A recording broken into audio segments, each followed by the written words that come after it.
आमने साहेब नमस्कार. नमस्कार. आमने साहेब, आज गांधी जयंती. सत्य, अहिंसा, स्वावलंब, सत्याग्रह, महात्मा गांधींनी शिकवलेली शिकवण आपल्याला आज महात्मा गांधीच्या दिवशी जागतिक साळी फाउंडेशनच्या फेसबुक संवाद मालिकेमध्ये आपली आजची 30वी मुलाखत आहे. जागतिक साळी फाउंडेशनच्या या फेसबुक संवाद मालिकेमध्ये मी विजय वक्ते आपलं हार्दिक हार्दिक स्वागत करतो. धन्यवाद. आमने साहेब, दिनांक 29 ऑक्टोबर 2017ला आपल्या साक्षीने दिनांक 29 ऑक्टोबर 2017ला वर्ल्ड साळी फाउंडेशन अर्थात जागतिक साळी फाउंडेशनची स्थापना झाली आणि त्याचा लोकार्पण सोहळा भव्य दिव्य स्वरूपामध्ये मुंबईच्या प्रभादेवी येथील रवींद्र नाट्य मंदिरामध्ये संपन्न झाला आणि आपण त्या सोहळ्याचे साक्षीदार होता. बरोबर हा ऑक्टोबर महिना सुरू झालेला आहे. आजची 2 तारीख आहे आणि बरोबर 27 दिवसाने म्हणजे 29 ऑक्टोबर 2020 रोजी जागतिक साळी फाउंडेशनला 3 वर्षाचा कालावधी पूर्ण होत आहे. जागतिक साळी फाउंडेशनची या 3 वर्षाची वाटचाल जागतिक साळी फाउंडेशनला केवळ साळी समाजातीलच नाही तर विविध समाजातील भेटलेले मार्गदर्शक धुरंधरणी त्यापैकी आपण एक मार्गदर्शक आहात. आमचे खंदे पाठीराखे आहात, खंदे समर्थक आहात, आमच्या मोठ्या भावासारखे आहात आणि जागतिक साळी फाउंडेशनला वर्ल्ड साळी फाउंडेशनला आपला आशीर्वाद, आपलं मार्गदर्शन हे नेहमीच मिळत आलेलं आहे. यापुढेही सदोदित ते मिळत राहील. आमने साहेब, आजच्या या 2 ऑक्टोबरच्या फेसबुक संवाद मालिकेमध्ये मी आपलं हार्दिक हार्दिक स्वागत करतो. प्रमुख विश्वस्ता सौ निशा विजय वक्ते, संपूर्ण विश्वस्त मंडळ आणि संपूर्ण विश्वामध्ये जो जागतिक साळी फाउंडेशनचा परिवार पसरलेला आहे त्या संपूर्ण परिवारातर्फे आजच्या या फेसबुक संवाद मालिकेमध्ये मी आपलं हार्दिक हार्दिक स्वागत करतो. आजची आपली मुलाखत घेण्यासाठी आमच्याकडे वर्ल्ड साळी फाउंडेशनचे ग्रँड अँकर, आपला परिचय असेलच त्यांच्याशी, हो. श्री राजेश तांबडे. नमस्कार सर. उत्तम निवेदक आहेत. व्यासपीठावरती निवेदन करायला जर उभे राहिले तर 3 तास पब्लिकला हलू देत नाहीत. ते अत्यंत सुंदर वाणी आहे त्यांची. शब्दावरती त्यांचं प्रभुत्व आहे, शब्दावरती पकड आहे त्यांची. कसं बोलावं, काय बोलावं, कुठे बोलावं. आवाजाची कार्यशाळा नावाचा त्यांचा यासाठीचा एक सुंदर उपक्रम आहे आणि त्या उपक्रमाच्या माध्यमातून अनेक उत्तमोत्तम निवेदक घडलेले आहेत. काही आज टीव्ही चॅनलवरती निवेदन म्हणून काम करतात. राजेश तांबडे बद्दल, यांच्याबद्दल जर दुसरं सांगायचं झालं तर वर्ल्ड साळी फाउंडेशनचे ग्रँड अँकर तर ते आहेतच आहे. नवी मुंबईला राहतात आणि लार्सन अँड टुब्रो मध्ये ते नोकरीला आहेत. लार्सन अँड टुब्रोची नोकरी सांभाळून आपला छंद जोपासण्याचं त्यांचं कार्य आणि वर्ल्ड साळी फाउंडेशन साठी आम्हाला भेटलेलं एक अनमोल रत्न आहे. आम्ही दोघांच्याही वतीनं आपलं आजच्या फेसबुक संवाद मालिकेमध्ये मी हार्दिक हार्दिक स्वागत करतो. धन्यवाद. आमने साहेब, खरं पाहायला गेलं तर आपल्याकडनं फार काही घेण्यासारखं आहे. एक लढवय्या नेता कसा असावा, संघर्ष कसा करावा, हे जर शिकायचं असेल तर नक्कीच शशिकांत आमने यांचं नाव आमच्या डोळ्यासमोर नेहमीच येत असतं. खरं तर आजची मुलाखत 30वी मुलाखत आणि 2 ऑक्टोबर हा दिवस आम्ही मुद्दामच निवडला. आज गांधी जयंती, एका महान नेत्याचा आज जन्मदिवस आहे आणि आम्हाला आज हम अंदर से बहुत ही अनुभूत है कि इस प्लेटफॉर्म के ऊपर हम आज शशिकांत आमने साहब को बुला सके और शशिकांत आमने सर को आज हम जानना चाहते हैं कि शशिकांत आमने है क्या, कैसा प्रवास रहा उनका बचपन, उनका एजुकेशन, उनका हायर एजुकेशन, उनकी फैमिली, उनका संघर्ष और उनके पूरे जीवन काल में उनको आई हुई कठिनाइयां और उन कठिनाइयों के ऊपर मात करने के बावजूद आज शशिकांत आमने जिस समर्थ भाव से खडे है, एक आगळा वेगळा आनंद आम्हाला आज आम्ही अनुभूत करीत आहोत स्वतःला आणि आम्ही गौरवशाली स्वतःला मानत आहोत की आज जागतिक साळी फाउंडेशन आजच्या आपल्या या मुलाखतीनं आणि आम्ही आज केवळ आज आपल्याला साळी समाजातीलच नाही तर साळी, कोष्टी, पद्मसाळी, विणकर, एसबीसी, विशेषतः एसबीसी जी काही लोक आपल्या संघर्ष समितीशी जोडले गेलेले आहेत ती सगळी लोकच आपल्याला आज ऐकणार नाही आहेत तर सर्व जाती धर्मातील लोक आज फेसबुक लाईव्हच्या माध्यमातून आपल्याला संपूर्ण जगातून ऐकणार आहेत आणि उद्या एक साधारणतः अर्धा तासाने युट्यूबलाही हा व्हिडिओ जेव्हा अपलोड होईल तेव्हा युट्यूबच्या माध्यमातून आपलं कार्य, आपली शिकवण, आपलं मार्गदर्शन सगळ्या लोकांना, सगळ्या जाती धर्मातल्या लोकांना आज ते मिळणार आहे. आजच्या फेसबुक संवाद मालिकेमध्ये मी जास्त न वेळ घेता आपलं पुनश्च अभिनंदन करतो आणि आजच्या मुलाखतीला आपण सुरुवात करूया. धन्यवाद. नमस्कार आमने साहेब. नमस्कार. खरं तर आजचा हा दुग्ध शर्करा योग आहे. गांधी जयंती, त्याचबरोबर लाल बहादूर शास्त्री यांची सुद्धा जयंती आहे. आणि या दोन महान व्यक्तींचे गुण ज्यांच्यामध्ये उतरलेले आहेत ते अर्थातच आजचे प्रमुख पाहुणे आमने साहेब. बऱ्याच वेळा असं आपण म्हणतो की आमने सामने बसून मुलाखत घेतो, पण आज खरोखर आमनेच आहेत आमच्या समोर बसून आम्ही ज्यांची मुलाखत घेत आहोत. आज खूप काही ऐकायला मिळणार आहे, खूप काही शिकायला मिळणार आहे. पहिला प्रश्न तुम्हाला विचारावंसं वाटतंय की तुमचं बालपण, शिक्षण आणि कौटुंबिक जीवन याबद्दल जर आम्हाला जाणून घ्यायचं आहे. सर्वांना या 2 ऑक्टोबरच्या निमित्तानं महात्मा गांधींचं सत्य, अहिंसा आणि शास्त्रीजींचं साधी राहणी आणि उच्च विचारसरणी, या दोन्ही महान नेत्यांना पहिल्यांदा मी विनम्र अभिवादन करतो. आणि आज आता मगाशीच भक्ते साहेबांनी जे सांगितलं की आता 29 ऑक्टोबर जसं WSF चा वर्धापन दिन आहे, बरोबर. तसंच योगायोग आहे की ह्याच ऑक्टोबर महिन्यामध्ये 10 ऑक्टोबर 2015 औरंगाबाद मध्ये SBC संघर्ष समितीची सुद्धा स्थापना याच ऑक्टोबर महिन्यामध्ये झाली. क्या बात.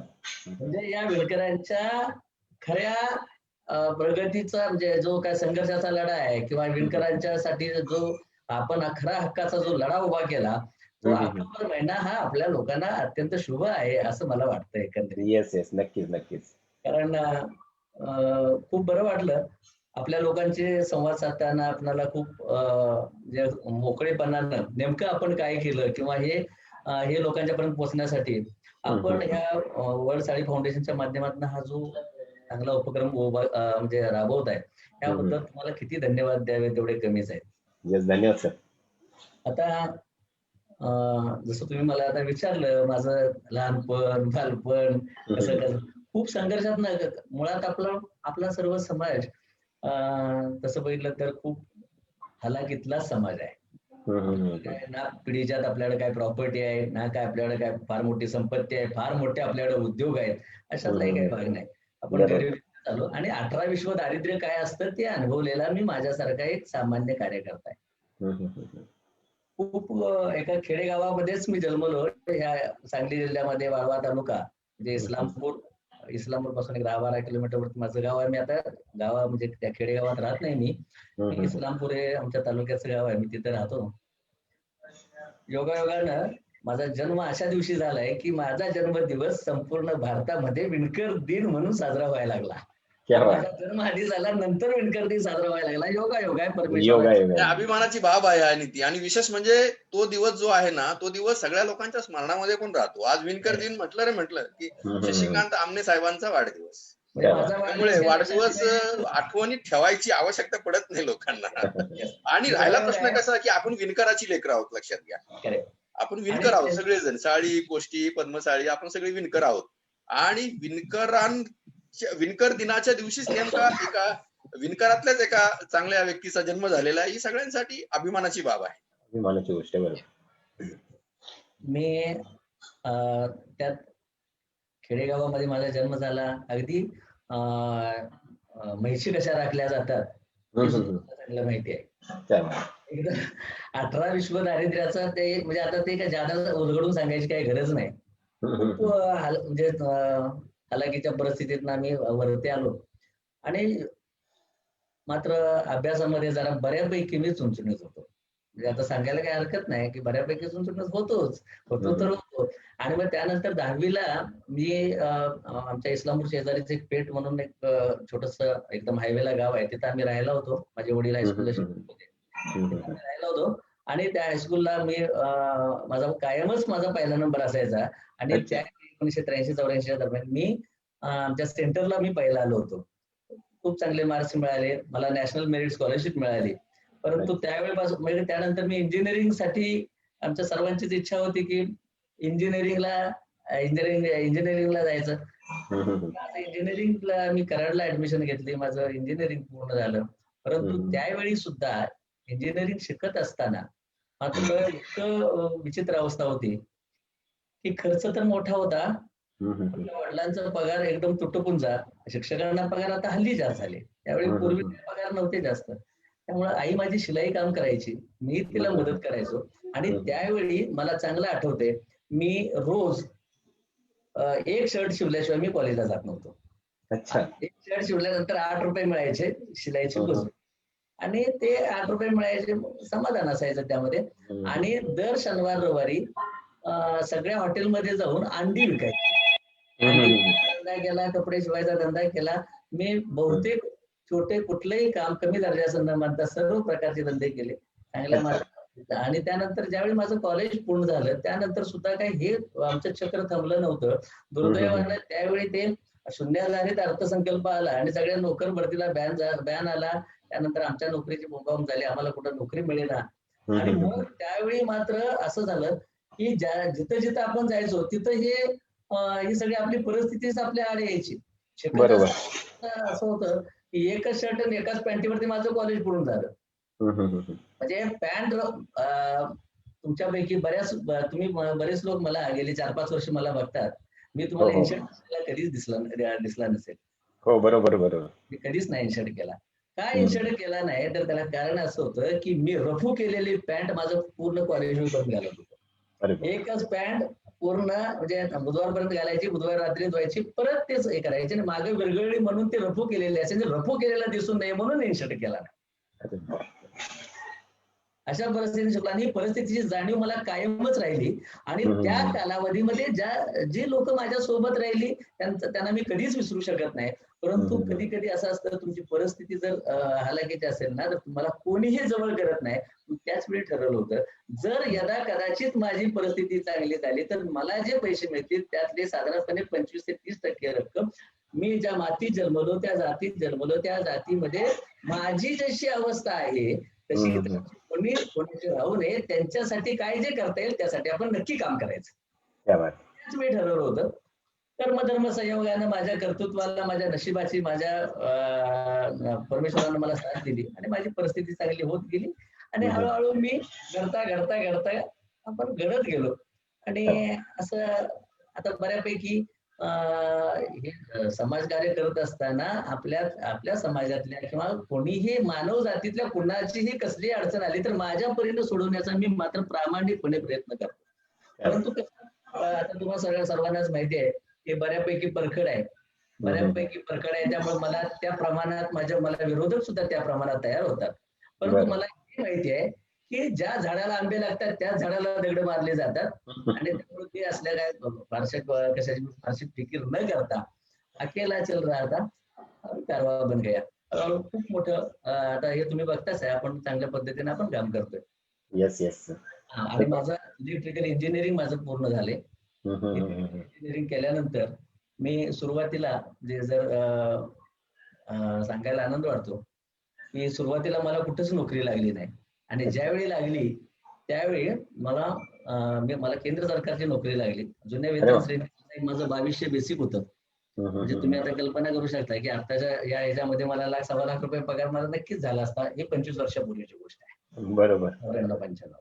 आणि मी ज्या महिन्यामध्ये परमनंट झालो त्या महिन्यात मी परत नोकरी सोडली. परमनंट झालो आणि नोकरी सोडली. परमनंट झालो आणि नोकरी सोडली. सगळ्यांनी मुळात नोकरी लागत नसते, नोकरी लागली ती सोडली. सोडल्यानंतर खूप लोकांचा ओरडा बी खाल्ला, घरातले ओरडले, सगळेच ओरडले. परंतु शेवटी मला स्वतःचा उद्योग उभा करायचा होता.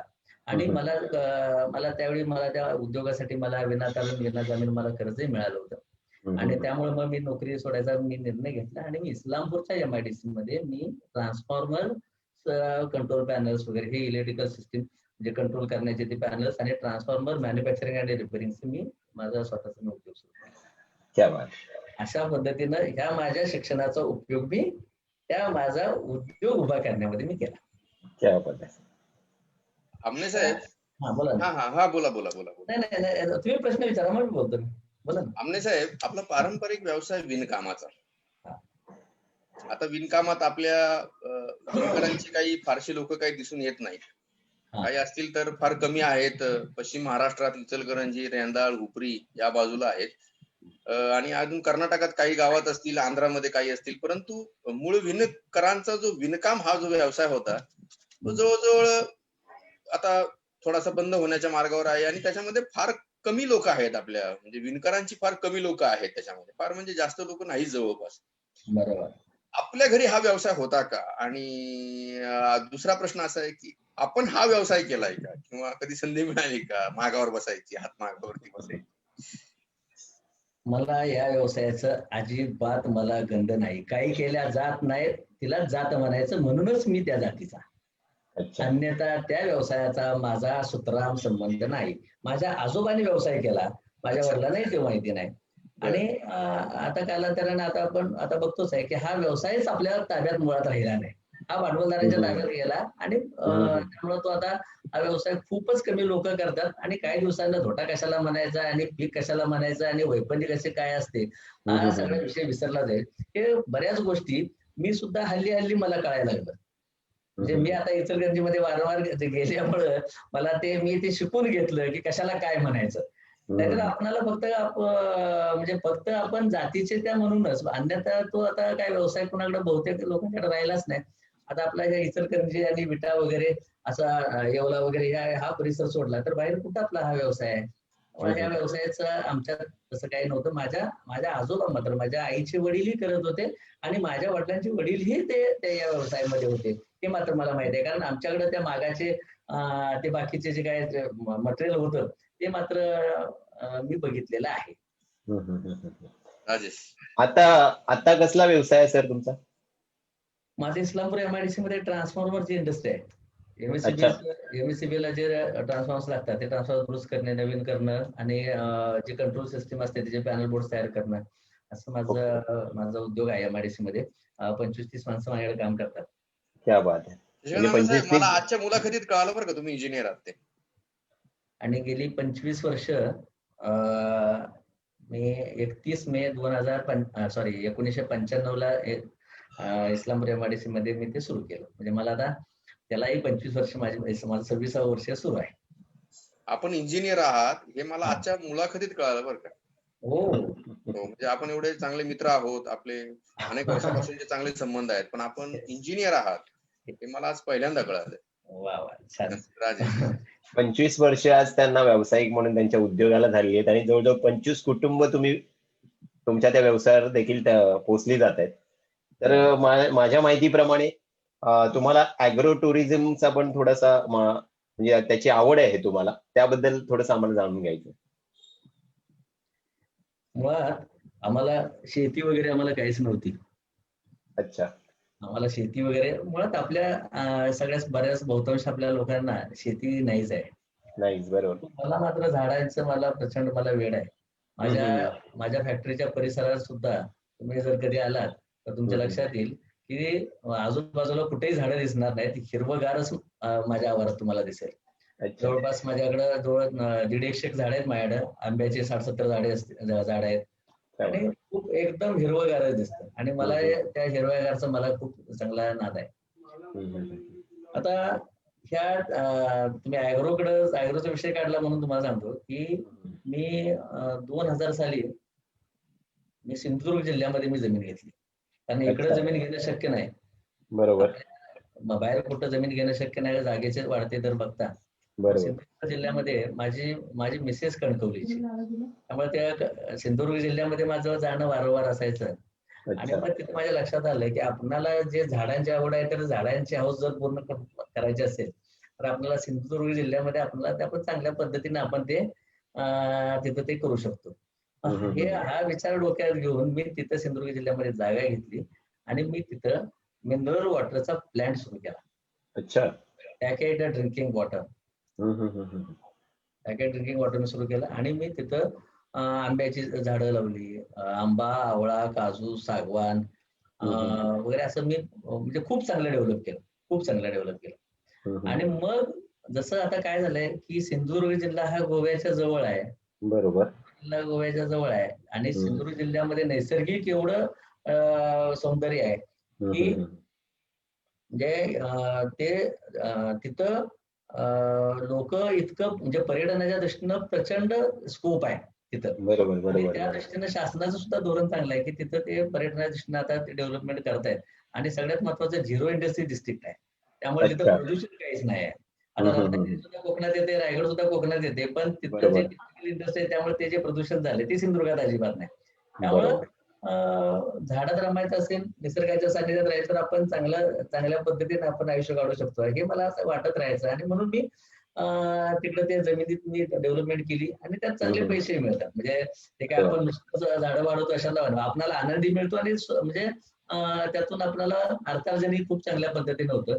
आणि की माणसं म्हणतात की शेतीत पैसे मिळत नाहीत, पण माझं म्हणणं असं आहे की इतर कुठल्याही धंद्यापेक्षा शेतीत जास्त पैसे मिळतात, फक्त ती अकलेनं करायला हवी. स्मार्ट वर्क करायला पाहिजे. डॉंकी वर्क केल्यानंतर नाही काय मिळत, तर स्मार्ट वर्क करू शकतं. आणि हा माझा अनुभव आहे. म्हणजे या विषयावर बोलण्यासाठी आणखी खूप मोठं म्हणजे त्यासाठी वेगळे चर्चासत्र घ्यायला लागेल इतकं. मला एक आता बोलता बोलता एक प्रश्न म्हणजे डोक्यात आला की तुम्ही इस्लामपूरला आणि सासरवाडी एकदम कोकणामध्ये सिंधुदुर्ग, ते म्हणजे कसं जुळून आलं सगळं? प्रश्न एकदमच चांगला आहे, पण तुम्हाला वाटते तसं काय नाही. माझं मी काही लग्न ठरवलेलं नाही. कदाचित तुम्हाला असं वाटलं असेल, पण तसं काही नाही.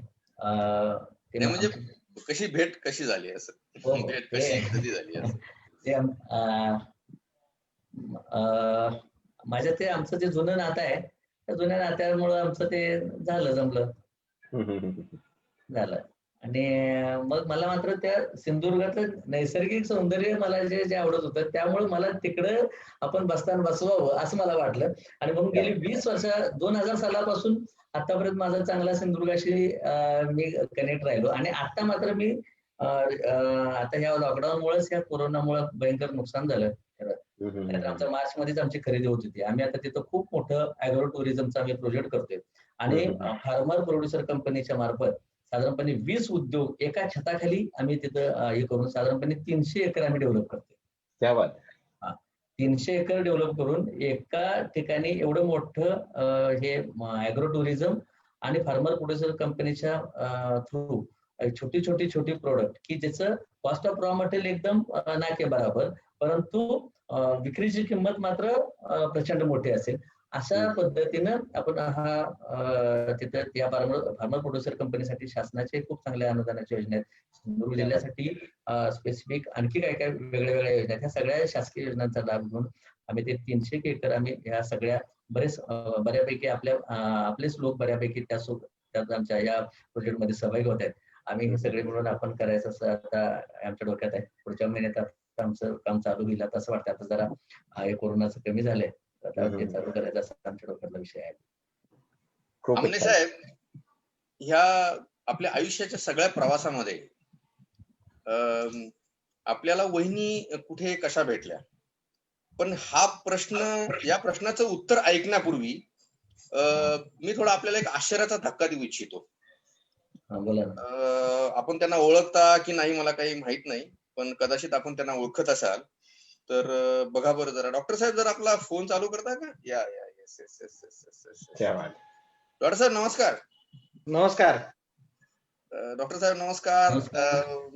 आज शशिकांत आमने साहेब आहेत. शशिकांत आमने साहेब ओळखताय ना सरांना? हो डॉक्टर साहेब नमस्कार. नमस्कार आमने साहेब नमस्कार. तुम्हाला थोडासा सुखद आश्चर्याचा धक्का होता काय? आजच्या या फेसबुक संवाद मालिकेमध्ये मी म्हटलं की तुमची शशिकांत आमने साहेबांची जाण असलेला सर्वात जवळचा व्यक्ती कोण आहे, तर डॉक्टर लाटे साहेब आहेत पुण्यावरून. आज त्यांचं स्वतःचं रुग्णालय आहे आणि शशिकांत आमने साहेबांशी अत्यंत जवळचा त्यांचा संबंध आहे. लाटे सर, आज शशिकांत आमने साहेबांची वर्ल्ड शाळी फाउंडेशनच्या या फेसबुक संवाद मालिकेमध्ये लाईव्ह मुलाखत आहे. आणि खर तर आज आम्ही अनेक पैलू त्यांचे उलगडणार आहोतच. काय आम्ही त्यांना एक प्रश्न विचारला होता की आपल्याला वहिनी कुठे आणि कशा भेटल्या, पण तत्पूर्वी आपण काय सांगू शकाल शशिकांत आमने साहेबांबद्दल? कसा आपला परिचय, आपल्याला काय वाटतं शशिकांत आमने साहेबांबद्दल? प्रथमतः नमस्कार आपल्या सर्वांना. शशिकांत आमनेंना गेल्या कित्येक वर्षापासून मी जवळून पाहतोय. मी अगदी तारुण्यात असल्यापासून, म्हणजे कॉलेजच्या वयात असल्यापासून त्यांनी अगदी चळवळीतून वळवळ करत आलेत आणि नंतर ज्या वेळेला स्वतःच्या पायावर उभे राहिले, शून्यातून सगळं निर्माण करत आले आणि त्यावेळेला समाजाविषयी एवढी आत्मीयता त्यांची मी पाहिली आहे की अक्षरशः कधीही त्यांनी स्वतःच्या खिशातले पैसे त्यानंतर घरच्या भाकरी बरोबर बांधून घेऊन सगळीकडे फिरत आलेत आतापर्यंत. आणि त्यांची एवढी तळमळ समाजाविषयी मी पाहिली आहे की जेवण खाण जेवणाचं तर म्हणजे विसरूनच जातात. म्हणजे वेळच्या वेळी जेवण केलं पाहिजे अशा अजिबात नाही. अगदी तुम्ही जर त्यांचं कधी भाषण किंवा जर पाहिलं किंवा आता त्यांची जर समाजाविषयीची तळमळ जर पाहिली तर प्रत्येकाला लक्षात येईल. आणि त्यांच्या भाषणातून एवढं हे होतं की समोरच्याला अगदी त्यांचं रक्त सळसळतंय. खरं तर आज योगायोग असा आहे की महात्मा गांधी आणि लाल बहादूर शास्त्री या दोघांची जयंती आहे आणि त्या जयंतीच्या वेळी आपण त्यांची मुलाखत घेत आहात. हा खरं तर मोठा योग म्हणावा लागेल. आणि मूर्ती छोटी कीर्ती महान, तसं पाहिलं तर त्याचं पर्सनॅलिटी काहीच नाही म्हणायला हरकत नाही. मी जरा स्पष्ट बोलतो आमने साहेब, पण आज त्यांचं कार्यकर्तृत्वानं खूप त्यांनी मोठं यश मिळवलेलं आहे. तर हे आपण सर्वजण जाणतच आहोत. त्यांच्याविषयी जेवढं सांगू तेवढं खरं तर कमी आहे. डॉक्टर साहेब, शशिकांत आमने पहिल्यापासून असेच आहेत की त्यांच्यात काही बदल झाला आहे? म्हणजे पहिल्यापासून हे खरं लढवई आहेत. तारुण्यामध्ये असलेले शशिकांत आमने, त्याच्यानंतर मधला एक काळ येतो आणि पुन्हा त्याच्यानंतरचा एक काळ येतो. तर अशा 4 काळामध्ये म्हणजे त्यांचं बालपण किंवा तरुणपण, नंतर एक वडील म्हणून त्यांची जबाबदारी आणि आता समर्थपणे आता, कारण त्यांच्या मला वाटतं म्हणजे शशिकांत आमने नक्कीच 50शी ओलांडलेले आहेत. त्यामुळे आताचे शशिकांत आमने काय, म्हणजे तुम्हाला काय असं जाणवलं का त्यांच्यात? स्वभावामध्ये काही विशेष जाणवलं का की पहिल्यापासून असा स्वभाव आहे? स्वभाव तर म्हटलं तर पहिल्यापासून असाच आहे. पण जसं जसं वय वाढत जाईल तसं तसं खरं तर त्यांच्यातला लढवय्या जास्त जाणवतोय. हा, म्हणजे काही व्यक्ती अशा असतात की त्यांच्यातला लढवय्यापणा जो आहे तो जसं जसं वय वाढतं तसं तसं तो कमी होतो. नाही, यांच्या बाबतीत उलट म्हणावं लागेल. यांच्या बाबतीत उलट झालंय. तसं तसं हे आहे. त्यांच्यात लढवय्यागिरी जी आहे ती दिवसेंदिवस वाढतच आली आहे. त्यांना खूप जवळून पाहतोय, त्यांचं सामाजिक काम खूप जवळून पाहतोय. डॉक्टर साहेब, तुम्ही कधी सल्ला नाही दिला का त्यांना, जरा प्रकृतीची काळजी घ्या, आरोग्याची काळजी घ्या, जरा स्वतःला पण जपा थोडस? नाही, त्यांनी खरं तर सामाजिक कामाला पहिल्यांदा प्राधान्य दिलंय. इव्हन खरं म्हटलं तर त्यांनी तारुण्यात जनरली कसं किंवा लग्न झालं की मुलं बायकोला घेऊन फिरणं वगैरे ह्या सगळ्या गोष्टी असतात. खरं तर मी त्यांना समाजासाठी जास्त वेळ देताना पाहिलंय. त्याच्या कुटुंबापेक्षा समाजासाठी जास्त वेळ देताना मी पाहिलंय खरं तर. असं डॉक्टर साहेब, आपण मुलाखतीत आमच्या सोबत सामील राहा, लेफ्ट होऊ नका आणि शेवटपर्यंत आमच्या मुलाखतीमध्ये राहा. एखादा प्रश्न पुन्हा आपल्याला विचारावा असा वाटला तर, कारण विचारणार आहे, तो प्रसंग येणारच आहे पुढे, बरं का? तर आपण आमच्या मुलाखतीमध्ये कायम राहा पुढे, बरं का? शशिकांत आमने साहेब, माझा प्रश्नाला तुम्ही उत्तर द्या की वहिनी कशा आणि कुठे भेटल्या, कधी, कुठल्या साली भेटल्या? काय होतं, माझं इंजिनिअरिंग पूर्ण झालं आणि त्यानंतर मी छोटा मोठा म्हणजे मी कॉन्ट्रॅक्ट लायसन्स काढले इलेक्ट्रिकलचं आणि छोटे मोठे मी कामं करत होतो. हे करत असताना घरच्यांना वाटलं बऱ्यापैकी आता हे कमवतंय, आता याचं लग्न करायला पाहिजे. त्यावेळी शोधाशोध सुरू झाली. मी सांगत होतो माझं लग्न करायचं नाही, आत्ताच नको, जरा मला स्थिर स्थावर होऊ दे. मी नुसता MIDC मध्ये फक्त प्लॉट घेतला होता, मला काहीतरी उद्योग करायचा आणि त्यानंतर करूया. पण सगळ्यांनीच असं हे केलं की नाही ते आताच करायचंय. मग म्हटलं ठीक आहे. त्यावेळी काय झालं की माझी एक काकी, ही माझ्या आता जे मिसेस आहे त्या मिसेसची आत्या म्हणजे माझी काकी, त्यांच्या त्या रेफरन्सनं मग ते आमचं लग्न ठरलं. आणि काय एकच मुलगी बघितली आणि तीच आमची ठरली. आमचे सासरे सुद्धा खूप एकदम असे जांबाज होते आणि त्यावेळी आमची एकदम गरिबीची परिस्थिती. मग ते सांगायला अत्यंत अभिमान वाटतो की मी इतक्या गरिबीतनं आलोय की कुणाच्या घरात राहत होतो आम्ही. अच्छा. म्हणजे 10 बाय 10च्या 2 खोल्या, तेही बाजूला जे त्या जो कूड असतो म्हणजे ज्वारीच्या ताटांचं असं त्याला भिंत केलेली असते, मग ते काढून फक्त आम्ही त्या कशा तरी ते ओबड त्या विटाला रचून आम्ही राहत होतो. अशात मी आलो, अशा घरात आम्ही राहत होतो.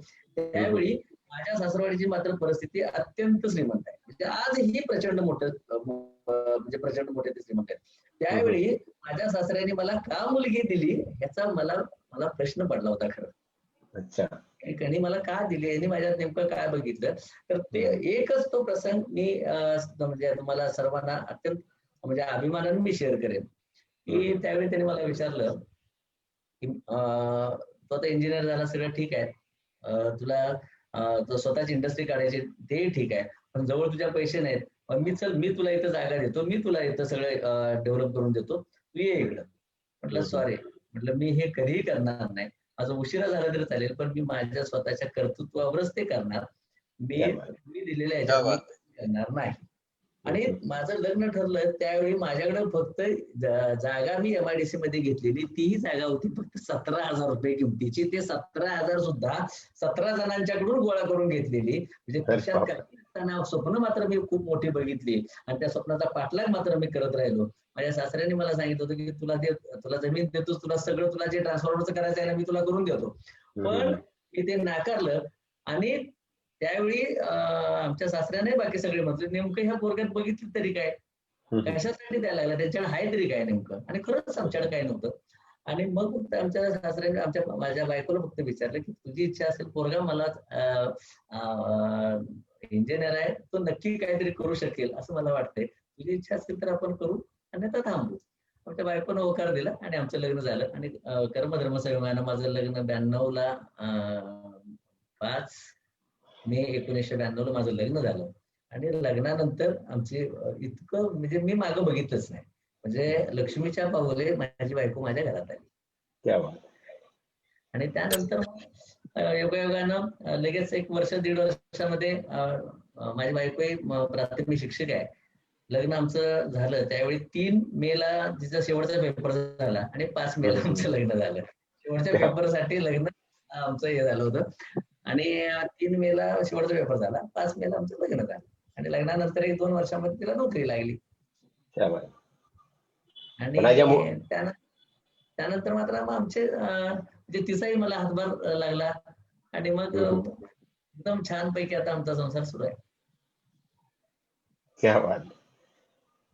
अमने सर, आज मुलाखतीच्या माध्यमातून खूप भावनिक झालेला हा चेहरा तुमचा दिसत आहे. कारण एवढं संघर्ष समितीचं काम करताना मला वाटतं एवढं पुन्हा पाठीमागे वळून बघायचा कधी योग आला नसेल, जो आजच्या मुलाखतीच्या माध्यमातून आलेला आहे. तर असाच एक भावनिक प्रश्न आहे मला विचारायचा, की ज्यावेळी आपण एखाद्या गोष्टीचा संघर्ष करत असतो आणि आपली ती प्रवृत्तीच असते संघर्ष, तेव्हा परमेश्वर पण आपली परीक्षा घेत असतो. आणि अशीच परीक्षा घेण्यासाठी मला वाटतं तुमच्याही आयुष्यामध्ये 3 वेळा तुमचा अपघात झाला. आणि आज जी तुमची इनिंग आहे ती आपण म्हणूया की दुसरी इनिंग आहे. त्या सगळ्या या अपघातांबद्दल आणि या दुसऱ्या इनिंग बद्दल आम्हाला थोडंसं जाणून घ्यायचं. काय मुळात जरा आता ह्या तुमच्या प्रश्नाला अनुषंगिक अगोदरच मला जरा थोडं सांगावं लागेल की नेमकं त्या समाजाचं सगळं काम करावं मला का वाटलं, तिथून ही सुरुवात केली तर मग ते बरोबर ह्याच्यावरती येईल, त्या ऍक्सिडेंट वरती. कारण ऍक्सिडेंट हे जे माझा झाला तो त्या दरम्यानच झालाय. आणि म्हणजे त्यासाठी मला हे मागचं अगोदरच मला तुम्हाला जरा ते सांगावं लागेल. बरोबर. हॅलो, हा येतोय सर आवाज, बोला. तर काय झालं होतं की मला पहिल्यापासूनच वाटायचं की आपण आपल्यावर जो अन्याय झाला किंवा आपल्या समाजातल्या लोकांना जे म्हणजे कसं होतं की मुळात आपला समाज अल्पसंख्याक आहे. प्रत्येक गावामध्ये आपली संख्या कमी आहे आणि त्यामुळे आपल्याकडं फार मानानं इतमामानं आपल्याकडे कोण बघत नाही. तो आपल्या समाजाला मान मिळायला पाहिजे हे मात्र मला नक्की वाटायचं. आणि मग त्याच्यासाठी आपल्याला काय करावं लागेल तर आपली एकजूट झाली पाहिजे, ती गावागावात झाली पाहिजे असं मला पहिल्यापासून वाटायचं. मग मी माझ्या गावात नाही केली, माझ्या स्वतःच्या गावात. मी राहायचं इस्लामपूरला, पण माझ्या गावात जाऊन मी ते सुरू केलं. परत मी तालुकाभर केलं, मी तालुक्यातनं परत मी जिल्हाभर फिरायला लागलो. आणि हळूहळू माझ्या लक्षात आलं की लोकांना आपल्याला हे सांगावं लागेल की आपल्याला म्हणजे आपल्यावर काय अन्याय झाले. आणि जोपर्यंत लोकांना कळत नाही तोपर्यंत माणसं अन्यायाने पेटून उठणार नाही. तर पेटून उठत नाही तोपर्यंत तुम्हाला न्याय मिळणार नाही.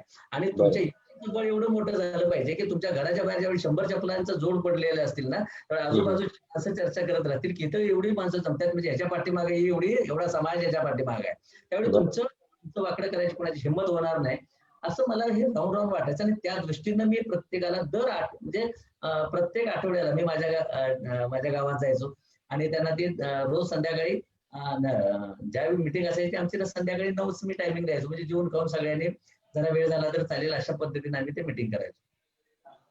बऱ्यापैकी मला तिथं चांगलं म्हणजे सगळे लोक जमतायत लक्षात आलं आणि लोकांना आपण काय प्रबोधनच करत होतो, बाकी काय नाही.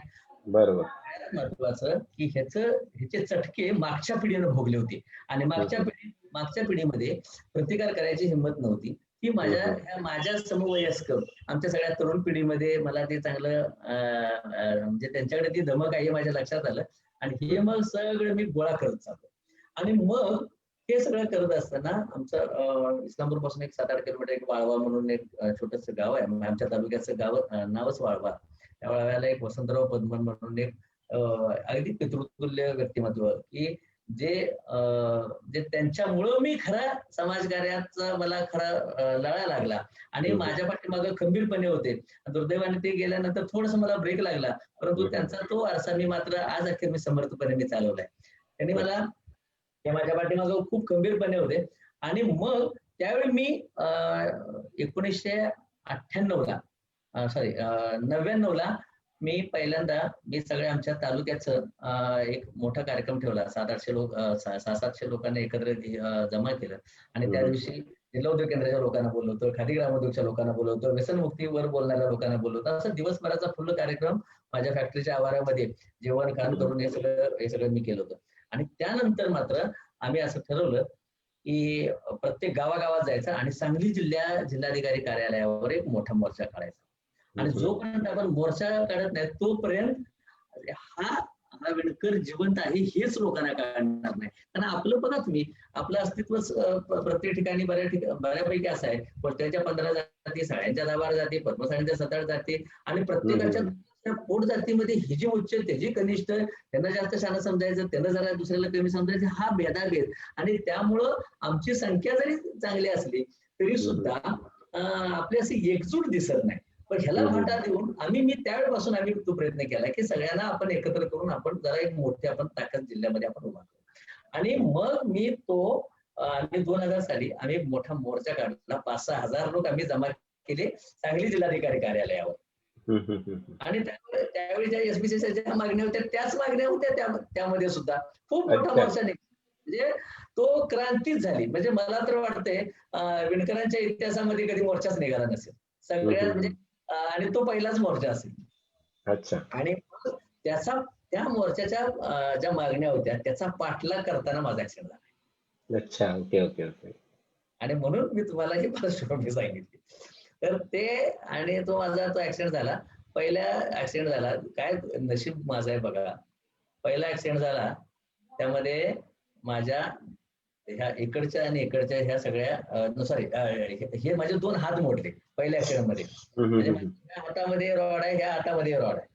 म्हणजे आता तो काढला परंतु माझे 2 हात मोडले पहिल्यांदा ह्या पहिल्या ऍक्सिडेंट मध्ये. अच्छा.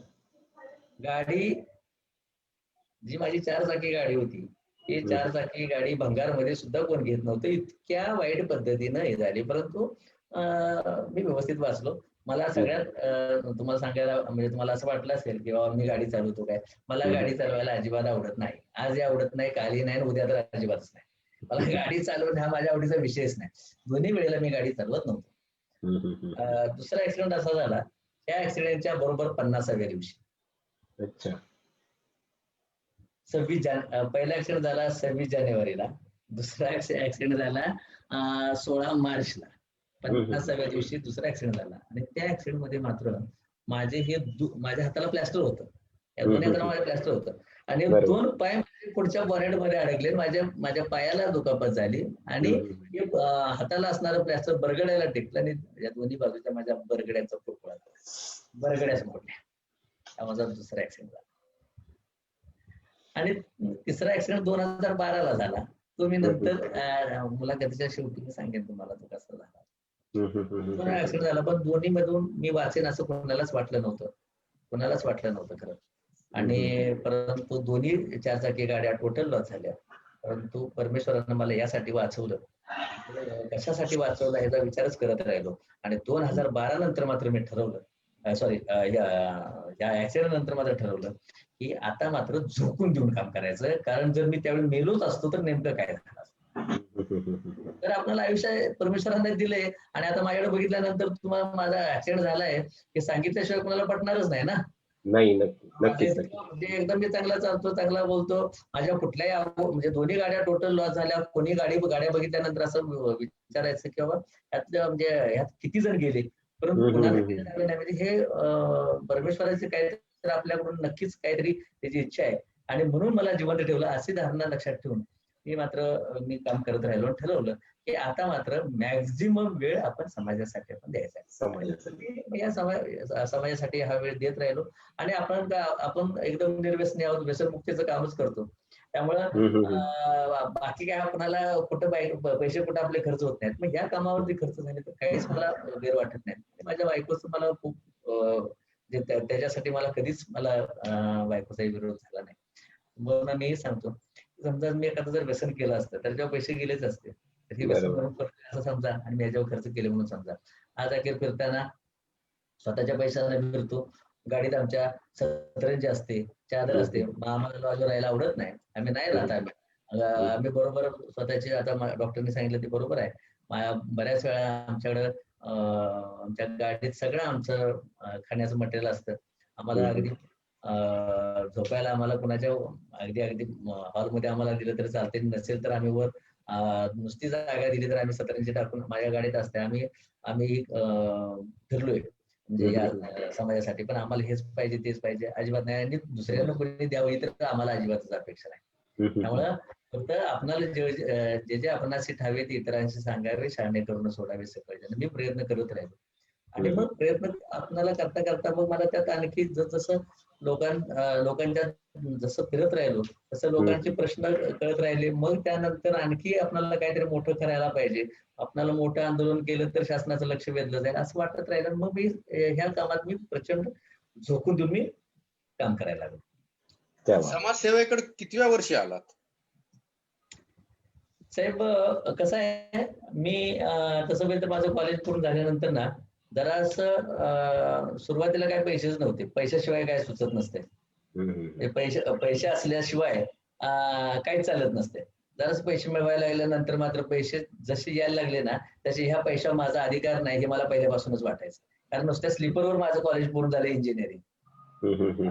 मला हे जाणीव असायची कायमच की आपण आपल्या लोकांसाठी काम करायचंय आणि जागृती करायची आहे. आणि मग जसे पैसे यायला लागले तसे मी ठरवलं की ह्यातले पैसे ह्या आपल्या लोकांच्यासाठी आपल्याला खर्च करायचे. मी करत राहिलो आणि मग हे साधारणपणे 25-26व्या वर्षापासून माझं हे सुरू आहे. आता मी 50 क्रॉस केली. आता मी 50 पार झालो. 25 वर्ष झाले. 25 वर्ष 25 वर्ष सातत्यानं मी हे करतोय आणि झोकून देऊन जे काम केले ते मी 2000 पासून म्हणजे 20 वर्ष. पहिली 5 वर्ष माझी प्राप्तीच नव्हती ना जास्त. बरोबर. ते असं म्हणतात की इतिहासाच्या बाबतीत असं म्हणतात की वेडाच असतो जो इतिहास घडू शकतो. आणि मला वाटतं तुमचं आयुष्य असंच आहे की एसबीसी संघर्षामध्ये इतिहास घडवणारा कोण असेल तर आमनेच आहे. नाही, मी वेडाच होतो आणि अजूनच मला वेडाच म्हणतात. मला सगळेच मला म्हणायचे की आपल्या समाजाची कधी एकी झाली का, आणि कशाला नादाला लागलाय.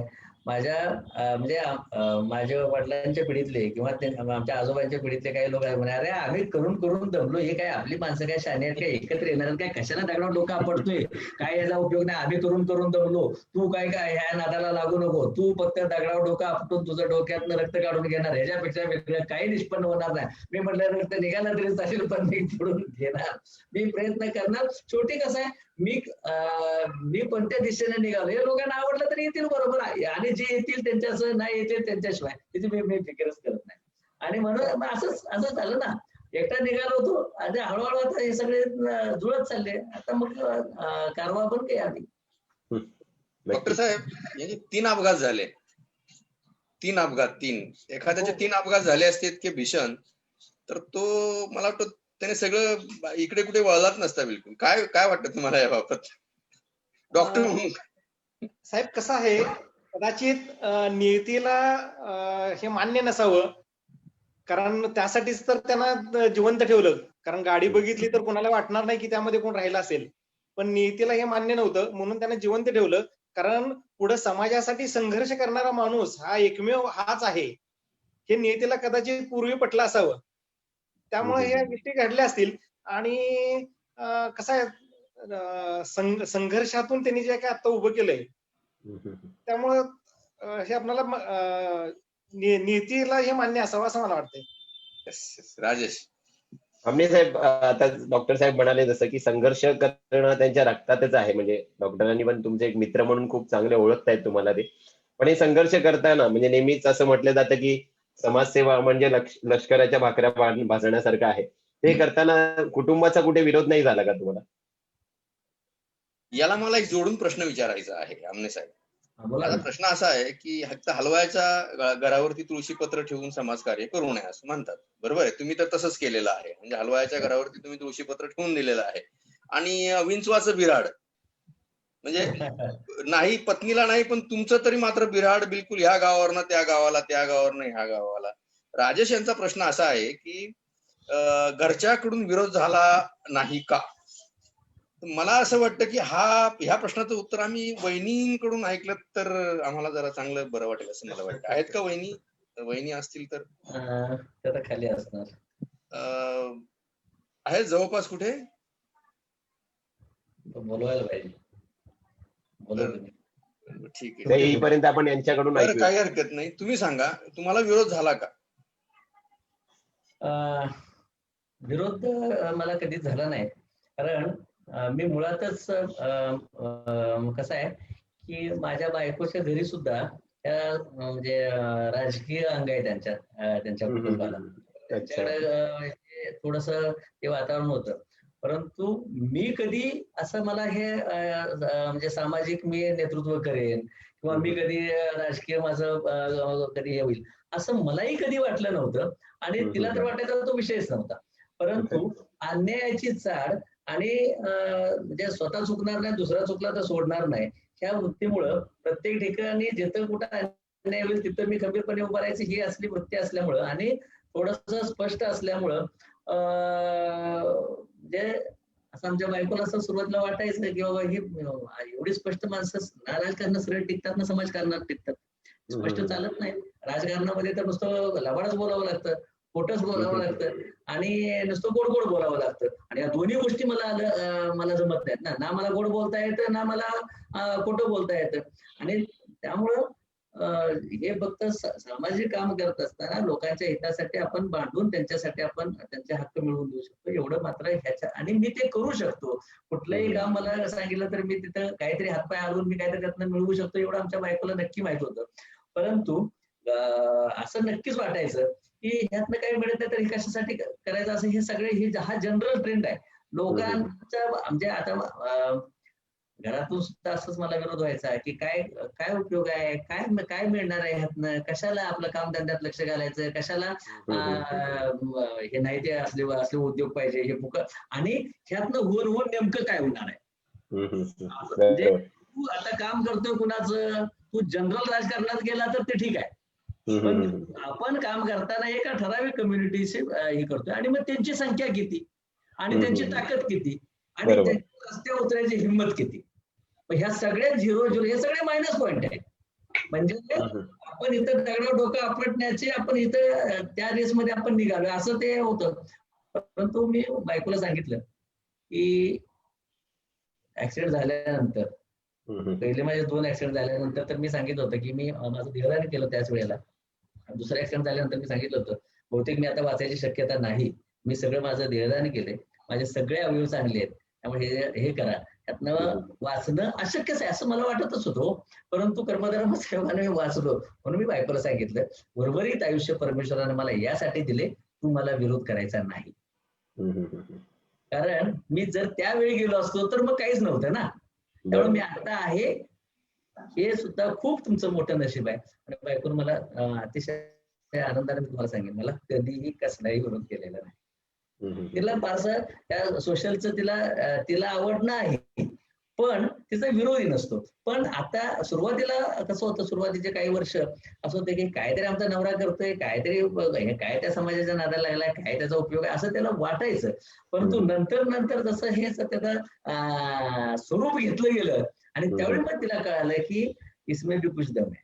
म्हणजे याने सुद्धा म्हणजे बाहेर काहीतरी माणसं मिळवली आणि मी नेमकं काय मिळवलं तर पैशापेक्षा ही माणसं जी आपण जे संपूर्ण महाराष्ट्रात आपण जी मिळवली, सगळे आपण जिथं जातो तिथं प्रत्येक गावागावात माणसं मिळाली आपल्याला. संपूर्ण महाराष्ट्रातल्या 36 जिल्ह्यामध्ये, सगळ्या तालुक्यामध्ये आज आपण पोहोचलो. कमी नाही ना. आणि मग हे सुद्धा मानसिक समाधान खूप देऊन जातं. आणि नेमकं काय आयुष्यात मिळवायचं म्हणजे नेमकं काय मिळवायचं, नुसते पैसेच मिळवायचे आहेत का, हे सुद्धा समाधानी मिळवायचं आहे. मग मला समाधान ज्यात मिळते ते मी घेणार आहे. बरोबर. मला ज्यात समाधान मिळते ते मी करणार आहे. कुणाला कशाच, काही लोकांना दारू पिऊन समाधान मिळतं, काही लोकांना तंबाखू खाऊन समाधान मिळतं, मला समाजात फिरून मला समाधान मिळतं. समाधानाची व्याख्या वेगळी आहे. मला बाबतीत चोखंदळ नाही, मला काय मीठ भाकरी, भाजी भाकरी, झुणका भाकरी असेल तर आम्हाला चालते, मी खाण्याच्या बाबतीत ही चोखंदळ नाही. पण समाजकार्याच्या बाबतीत जी माझी आवड आहे ती मला जर मी ती जोपासणार, मला बाकी काही नसलं तरी चालेल. असं एकंदरीत मी माझ्या बायकोशी तो विषय क्लिअर करून घेतला. आणि शेवटी कसं असतंय की तिने आता ते मान्य केलं की आता पदरी पडलं, पवित्र झालं आणि आता काय याच्यापासून सुटका नाही, ते आपल्याला मान्यच करावं लागेल. त्यामुळे माझ्या ह्या समाजाच्या सगळ्या ह्या प्रवासामध्ये त्याचा वाटा खूप मोठा आहे. कधीच विरोध झाला नाही आणि ती कधीही करतही नाही. पण आता मात्र थोडासा साहेब मला विरोध व्हायला लागला आणि तो मलाही मान्य आहे, कारण मी तेवढं भोगलंय. तुम्ही साक्षी देणार. आमने साहेब, दिनांक 10 ऑक्टोबर 2016चा दिवस मला आठवतो चांगला. मला एक त्याच्या अगोदर 4-5 दिवसापूर्वी मला पोरे साहेबांचा फोन आला होता, दिलीप पोरे साहेब, दिलीप पोरे सर, इस्लामपूरचे. तेव्हा त्यांचा माझा काही परिचय नव्हता. त्यांनी असाच मला फोन केला, मी मंत्रालयात एक नोकरी करतो, आहे काहीतरी थोडं समाजामध्ये असतो, थोडा वावर असतो, म्हणून त्यांनी मला फोन केला आणि त्यांनी मला विनंती केली की 10 ऑक्टोबर 2016ला एसबीसी संघर्ष समितीचा आमचा पहिला वर्धापन दिन आहे, तर त्या दिनाला आपण प्रमुख पाहुणे म्हणून याल का पंढरपूरला. तर त्यावेळेस आपला काही परिचय नव्हता, आपण एकमेकाला पाहिलेलं नव्हतं आणि मी पंढरपूरला त्या कार्यक्रमाला आलो होतो. मला असं विचारायचं की एसबीसी संघर्ष समिती जी आहे, तर एसबीसी संघर्ष समितीचे आपण आता सध्या महाराष्ट्राचे अध्यक्ष आहात. संघर्ष समिती स्थापन करण्याचा विचार कसा आणि कधी आला? प्रश्न अतिशय चांगला आहे आणि स्फोटक आहे, पण मी स्फोटक उत्तर देणार नाही. व्यवस्थित तुम्हाला मी सांगतो काय झालं. मी पूर्वी जे काम करत असताना एकदम परकडच मांडतो, कुणाचं म्हणजे कुणाचं मला काय नाव यायची गरज नाही. ही जनरल वक्तव्य आहे की प्रत्येक पोट ह्या आपल्याकडे ह्या एसबीसी मध्ये असणाऱ्या प्रत्येक पोट जातीची स्वतंत्र वेगळी संघटना आहे. प्रत्येक पोट जातीची कुणी किती म्हणू दे, की तरी सुद्धा आता कोष्ट्यांच्या 15 साड्यांच्या 12, परत पद्मसाड्यांच्या 5-7, पण ह्यातल्या जे ह्या पोट जातींचं प्रत्येकाचं वेगळं सौतासुभ आहे. आणि मला मात्र आणि प्रत्येकाला असं वाटते माझी संख्या जास्त आहे, प्रत्येकाला वाटते माझी संख्या जास्त आहे, परंतु कुणी ह्याचं चिंतनच केलेलं नाही, कुणीच केलेलं नाही.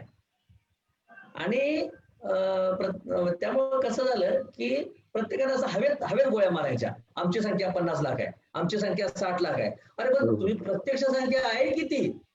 मुळात असं पहिल्यांदा आम्ही जमिनीवर आलं पाहिजे की आमची संख्या जास्तीत जास्त आहे कुठं. तर एक आहे इचलकरंजी, सगळ्यात मोठी संख्या 1 नंबरला. त्याच्यानंतर विट्यामध्ये, ही 2च गाव आहेत की तिथं प्रचंड मोठ्या प्रमाणामध्ये संख्या आहे. आणि बाकीच्या संपूर्ण उर्वरित महाराष्ट्राचा जर विचार केला तर या महाराष्ट्रामध्ये कुठं 200 घर आहेत, 300 घर आहेत, 300-400 घर, म्हणजे हे प्रचंड मोठं झालं. बाकीच्या ठिकाणी 5, 10, 2, 4, 5 हे ह्याच लेवलमध्ये आहे. परंतु प्रत्येकानं प्रत्येक पोट जातीची संख्या जर 400 घर असतील तर ही 400 घर ह्या अनेक पोट जातीत विखुरलेली, जिथं 50 घर आहेत त्या 50 घरात परत हे सगळ्या पोट जातीत विखुरले. त्यामुळे ताकद कुणाचीच ती दिसत नव्हती. आणि मग आपणाला जे सवलती मिळतात, आरक्षण जे मिळते, हे सवलती वगैरे हे आरक्षण तुम्हाला कॅटेगरी म्हणून मिळते, जात म्हणून मिळत नाही. पण ह्याचा कुणीही विचार केला नाही आणि दुर्दैवानं आपल्याकडं म्हणण्यापेक्षा सर्व मानव जातीमध्येच हे असं झाले. सगळ्या जाती धर्माची ही शोकांतिका आहे. बऱ्याच लोकांना साहेब असं आजही वाटतं समाजकार्य म्हणजे लग्न करणे. वधूवर मेळावा केला की समाजाचं काम संपलं, दुसरं काही काम असतं हेच मान्य नाही. माझं सुद्धा साहेब हे दुर्दैव आहे की आजही मला कित्येक लोकांचे फोन येत आहेत की आमचा पोरगा असा झाला, त्याला स्थळ बघा. तुम्ही समाजाचं काम करता नव्हता, समाजाचं काम करता तर आम्हाला स्थळ बघा. अरे मी समाजाचं काम करतो म्हणजे तुमच्या हक्कासाठी मी झटतो, त्याच्यासाठी मला तुम्ही दुसरं काहीतरी काम सांगा.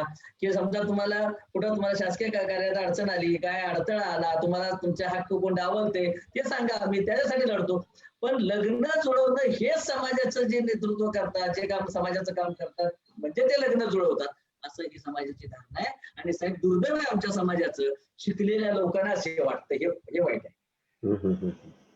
बरोबर. आणि त्यामुळं मला असं वाटायला लागलं की हे एसबीसीत एकूण जाती किती, एसबीसीत जाती किती, आणि ह्या जातीच्या ह्याच्या पोट जाती किती, मग ह्या पोट जातीचे परत गट किती, आणि हे असेच जर सगळे आम्ही प्रत्येक जण स्वतःला जर वेगळा समजायला लागला तर तुमच्या हक्काच्या मागण्या तिथं मांडणार तरी कोण.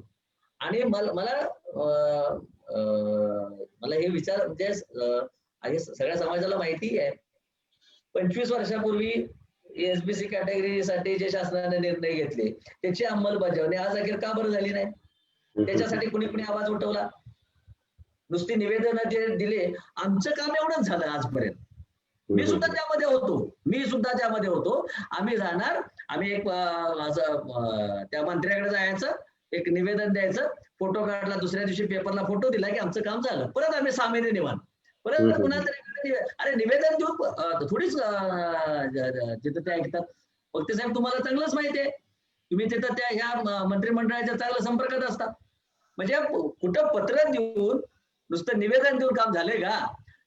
सरकारला जी भाषा कळते त्या भाषेत उत्तर द्यायची हिंमत जोपर्यंत तुमच्यात येणार नाही तोपर्यंत तुमच्या समाजाचं कल्याण होणार हे विसरून जा. हे मला असं ते वारंवार वाटत राहिलं. आणि मग कसं होतं की अनेक लोक जर एकत्र आली तर वैचारिक मतभेद होणारच. त्यावेळी मात्र मी ठरवलं की आता ही एका जातीचं काम करून चालणार नाही, आपण हा प्रयत्न करायचा आहे. मग मी 2013 पासून 2015 पर्यंत 2013च्या ऑगस्ट, मी तारीख सांगतो तुम्हाला, 23 ऑगस्ट 2013 2013ला शेगाव मध्ये एक कार्यक्रम होता. आणि त्या कार्यक्रमात मी सांगितलं की इथनं पुढं मी एका समाजाचं मी काम करणार नाही, केलं तर म्हटलं या सगळ्या लोकांना एकत्र घेऊनच काम करणार. आणि तिथून पुढं मग या प्रत्येक पोटजातीच्या ठराविक लोकांना, आता मी काय सगळ्यांना भेटू शकत नव्हतो, पण महाराष्ट्राबरोबर मी प्रत्येक जिल्ह्यातल्या त्या सगळ्या लोकांना मी भेटलोय. आणि मग त्यांना माझी कल्पना सांगितली. आणि मग ह्याला मूर्त स्वरूप आम्ही आणलं ते 10 ऑक्टोबर 2015ला औरंगाबादला अरुण सरवरे म्हणजे त्यांच्या मार्गदर्शनाखाली बालाजी चिंदके आमचे सहकारी, आम्ही ठरवलं की आपण आता या एका जातीचं हे करून आपल्याला चालणार नाही, आपण या सगळ्या लोकांना आपण एकत्र आणू. आणि मग आपल्याला म्हणजे त्यावेळी मला काही लोकांनी विरोधी केला, आमची संघटना आहे की. मग माझा पहिला प्रश्न असायचा, तुमची संघटना आहे ना, आम्ही कुठं तुम्हाला तुमची विसर्जित करा म्हणतोय.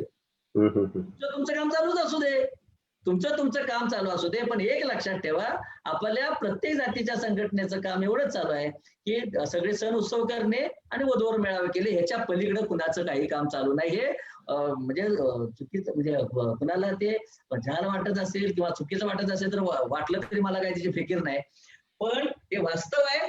आणि याच्या पलीकडे कोण गेलंही नाही. आणि निवेदन देण्यापुरतं. पण तुमचं उपद्रव मूल्य काय हे दाखवण्यासाठी आपण 100% अपयशी आहोत. आणि मग मात्र आम्ही ठरवलं की बाबा हे आपण प्रयत्न करूया आणि आपल्याला कसं यश येते बघूया. आणि कर्मधर्माचं योगानं आम्हाला अत्यंत चांगलं यश, आपण ते सर्वांचे साक्षीदार आहात, आता आपल्याला चांगलं यश आलं. आज संपूर्ण महाराष्ट्रातल्या 36 जिल्ह्यामधल्या 325 तालुक्यामध्ये आपण एकाच दिवशी मोर्चानं निवेदन द्यायचा उपक्रम राबवतो. याचा अर्थ 325 तालुक्यामध्ये आम्ही पोहोचलोय.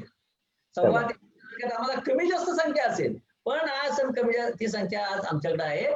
आणि हे सगळे विणकर एका झेंड्याखाली सगळे येत आहेत, एका एसबीसीच्या झेंड्याखाली येत आहेत, हे सुद्धा पॉझिटिव्ह साईड आहे. आणि मग आम्ही ह्या जर प्रत्येक वेगवेगळ्या जाती जर विभागलो गेलो तर कुणाची संख्या काय 4-5 लाखाच्या वर जात नाही. आम्ही लय कौतुक करायची गरज नाही. माझी संघटना मोठी, माझी संघटना मोठी ना, आमच्या सगळ्या 1790 आमच्या पोट जाती. त्यामुळं आमची संख्या 1 कोटीच्या वरती त्याच वेळी जाते की ज्यावेळी आम्ही सगळे एका झेंड्याखाली असतो. एका झेंड्याखाली, बरोबर. नाहीतर मग तुमची संघटना आहे ना, लकलाम तुम्हाला. तुमची संघटना फक्त सण उत्सव करा, वधूवर मिळावे करा, ह्याच्या पलीकडे तुमची झेप नाही. हे मान्य करावं लागेल. परखड आहे पण हे मान्यच करावं लागेल. मला कुणाला याचा दोष द्यायचा नाही. म्हणून करणाराचं कुणी पाय पडू नका, करते त्याला करू दे. प्रत्येकाच्या कामाची दिशा वेगळी असते. बरोबर. म्हणजे आता वक्ते साहेबांचं काम चांगलं चाललंय तर काही लोकांच्या पोटात दुखतं. शशिकांत तांबडेचं काम चांगलं चाललंय तर त्याबद्दल काही लोकांच्या पोटात दुखतं. पण दुखणाऱ्यांनी सुद्धा हे लक्षात ठेवावं, ज्यांच्या पोटात दुखतंय त्यांनी. आम्ही काय समाजाचं वाटोळ करायला निघालेलं नाही, समाजाचं चांगलंच करायला निघालोय. अरे तुम्हाला जमत नाही तर गप तरी बसा रे, करणाऱ्याला करू दे. एवढंच आम्हाला सांगायचंय, बाकी काय. तर महाराष्ट्रभर तुम्ही एसबीसी संघर्ष समितीच्या माध्यमातून काम करत आहात. असंख्य कार्यकर्ते तुम्ही जोडलेले आहात या समितीच्या माध्यमातून. बरं, तुमचा स्वभाव असा आहे की चुकीला माफी नाही, तर तुम्हाला अशी कार्यकर्ते जोडायला खूप अडचणी पण आल्या असतील. तर या अडचणींबद्दल काही आम्हाला जाणून घ्यायचं आहे. अजिबात मला अडचणी आल्या नाहीत. शशिकांत तांबडे परखड आहे, स्पष्ट आहे, खरा आहे, म्हणूनच त्याच्या पाठीमागून तरुणांचा लोंढा आहे. मला माझ्याबद्दल पोटात कुणाच्या दुखतंय की ज्यांना त्यांच्या अस्तित्वाला धोका वाटतोय त्यांनाच फक्त वाटतंय. आणि मग ही मुठभर माणसं असतात, चिमुटभर असतात, चिमुटभर. आणि शशिकांत तांबडेचं काम, तुम्ही माझ्या संघटनेतले सगळे पदाधिकारी बघा, एकही प्रस्थापित नाही, सगळी सर्वसामान्य माणसं आहेत. कारण आमची संघटना त्याची काम करते ती सर्वसामान्य माणसांच्या हितासाठी करते. समाजामध्ये चिमुटभर जे श्रीमंत माणसं आहेत त्यांना संघटनेची गरज नसते, गरज नाही. त्यांचं भागलंय, त्यांना गरज नाही संघटनेची. समाजातली गरज कुणाला आहे? सर्वसामान्य माणसाला गरज आहे. सर्वसामान्य माणसाला संघटनेची गरज आहे. आणि जे जे चिमुटभर जे श्रीमंत माणसं आहेत त्यांना काही पाहिजे, त्यांचं काय अडलेलं बी नसतं. बरोबर. जे समाजाचं नेतृत्व जे करतात लोक, पण त्यांना कसं वाटतं की बाबा हे नवीन आणखी काय झाल्यानंतर मग काय करायचं. पण आम्ही खरं बोलल्यामुळं बऱ्याच लोकांच्याकडे खरं त्यांना मनातनं वाटत असतं, पण ते बोलायची त्याच्यात हिंमत नसते. आणि त्यांना जे वाटत असतं ते आम्ही खरं स्पष्टपणे बोलल्यामुळं लोकांना ते आवडतं. म्हणूनच आमच्या मागणं माणसं आहेत. मी जर गुळगुळीत राहिलो असतो, मी जर स्पष्ट नसतो, तर माझ्या मागणं सुद्धा कोण आलं नसतं. आणि नाहीतर मी फक्त वर्ण जॅकेट घालून, मी कोट घालून फक्त भाषणं देत फिरलो असतो, झालं पाहिजे, केलं पाहिजे, असलं काय आम्ही केलं नाही. आज आम्ही जे बोलतो तेच करतो, जे बोलतो तेच करणार. आणि जे आमच्या सोबत येतील त्यांना घेऊन करणार. आला तर तुमच्या, नाही तर तुमच्याशिवाय आमचं काम काय अडलेलं नाही. पण आम्ही तुम्हाला लोणी लावायला येणार नाही, हे मात्र नक्की खरं आहे. कारण आम्हाला माहित आहे आमच्या मनात पाप नाही, आणि आमच्या मनात पाप आहे की नाही हे बघायला जर खरोखर आम्ही ह्या चौंडेश्वरीचे जीवेश्वराचे आम्ही जर खरोखर आम्ही जर बघत असू नाही, तर ती सगळी देवता आमचे वर्ण मूल्यमापन करतायत. त्यामुळे आमचं मूल्यमापन करणाऱ्यांची लायकी बाकीच्या कुणाची नाही. हे अगदी स्पष्टपणे आणि परखडपणे, खोटं बोलणार नाही, खोटं काम करणार नाही, खोटं केलेलं सोडणार नाही. सर, तुम्ही आताच म्हणालात की सामान्य माणूस माझ्या पाठीमागे उभा राहत गेला. याचं कारण कदाचित पहिल्या प्रश्नाचं उत्तर तुम्ही जेव्हा दिलं की मी कधी इन करत नाही, तर तो इन करत नसल्यामुळे आपल्यापैकी, सामान्य माणसाला आपल्यापैकी जर कोणता लीडर वाटत असेल तर ते आमने साहेब. आणि म्हणूनच सामान्य माणूस तुमच्या पाठीमागे नेहमी उभा राहत गेला. पण बरेच संघर्ष आपण केलेले आहेत एसबीसी संघर्षाच्या समितीच्या माध्यमातून, पण अजून आपल्याला पाहिजे तसं यश मिळालेलं नाहीये. तर त्याच्या बाबतीत काय वाटतंय तुम्हाला, कुठे कमी पडतोय आपण? बऱ्यापैकी ह्या प्रश्नाचं उत्तर बऱ्यापैकी मी मगाशी ओघात आलेलं आहे बऱ्यापैकी. ओके, आता आणखी विस्तृत सांगतो. आपल्याला कसं आहे, कुठल्याही चांगल्या कामाचं चांगलं काम सुरू झालं की त्याला विरोध हा ठरलेलाच असतो. आणि मुळात आपल्या माणसाचा पराभव दुसरं कोणीही करू शकत नाही. घास नाही कुणाचा, आपलाच माणूस करू शकतो. आपल्याच माणसाचा पाय आपणच इमानीद्वारे इतक्या सुंदर पद्धतीने ओढतो की त्यामुळं हे असंच होत राहणार. आणि फार म्हणजे आता एकंदरीत संपूर्ण महाराष्ट्रभर तरुणांची फळी आपल्याकडे सगळी चांगली आहे, सगळी चांगली आहे. परंतु आपला समाज हा कुठंच एकत्रित नाही. बघा तुम्हाला असं गट्ट्यानं मोठा समाज कुठे आहे सांगा? इचलकरंजी सोडला तर तुमच्याकडे कुठं समाज आहे? म्हणजे तुमचं उपद्रव मूल्य दिसण्या इतपत तुमच्याकडे ताकद आहे तरी कुठं? आणि जोपर्यंत हे उपद्रव मूल्य दिसत नाही तोपर्यंत सरकार दरबारी तुमचं काही सुद्धा होणार नाही. म्हणजे त्याच्यासाठी आपल्याला पहिल्यांदा काय करायला पाहिजे की लोकांच्या पर्यंत आपण पोहोचून आमच्यावर काय अन्याय झाले पोहोचवले पाहिजेत. आता हे पोहोचवायचं काम आता जवळपास मी 2,000 मला वाटतं 4-4.5 वर्षाच्या कालावधीमध्ये जवळपास 2,000 मी मिटिंग घेतली. अच्छा. 2,000 ठिकाणी आणि कुठल्याही ठिकाणी मी 1.5 तासापेक्षा कमी बोललेलो नाही. आणि रोज 5-5, 6-6 मिटिंगचा मी सपाटाला लावत होतो. कुठल्याही महिन्यात माझं 5,000 पेक्षा कमी रनिंग झालेलं नाही गाडीचं माझ्या. आतडी माझी अक्षरशः दुखायची माझी बोलून. मग हे सगळं सांगत होतो ना ओरडून की आपल्यावर काय काय अन्याय झाला, त्यावेळी घेतलेले निर्णय जे आज अखेर आम्हाला वजन झालं नाही, हे काही आमदारांना प्रश्न उपस्थित केला नाही, ह्याची आम्हाला कधी काय लाज शरम कधी काही वाटणार आहे की नाही? आणि आमच्या जर आमदाराच्या नरड्यावर बसायची आमची हिंमत नसेल तर आम्ही कशाला त्याला मतदान करतो? आणि तुमच्यासाठी तुमचा माणूस एक तर तिथं आहे का? आपल्या या एसबीसी मध्ये सुरुवातीला ज्या जाती होत्या त्या जाती अनेक वाढल्या. का बरं वाढल्या? एससीला असणारे निर्णय जसे त्याची अंमलबजावणी केली जाईल हा शासनाचा निर्णय आहे. का बरं त्याची अंमलबजावणी झाली नाही? पण त्याच्यासाठी प्रश्न कोणी उपस्थित केले नसतील तर जिथनं बहुसंख्य आपला समाज आहे त्या समाजाचं इचलकरंजी असेल किंवा विटा असेल की इथला जो आमदार आहे त्या आमदारच्या नरड्या बसायला आमचे हात का बरं थरथरले? याच्या नरड्यावर आपण बसून त्यांना म्हणायला पाहिजे होतं, तू जर आमची मतं मागायला येतोस, तू जर आमच्या मतावर निवडून जातोस तर तू आमचे प्रश्न त्याचा मांड. 25 वर्षामध्ये 15 वर्ष काँग्रेस राष्ट्रवादी सरकार होतं, 10 वर्ष बीजेपी सेनेचं सरकार होतं.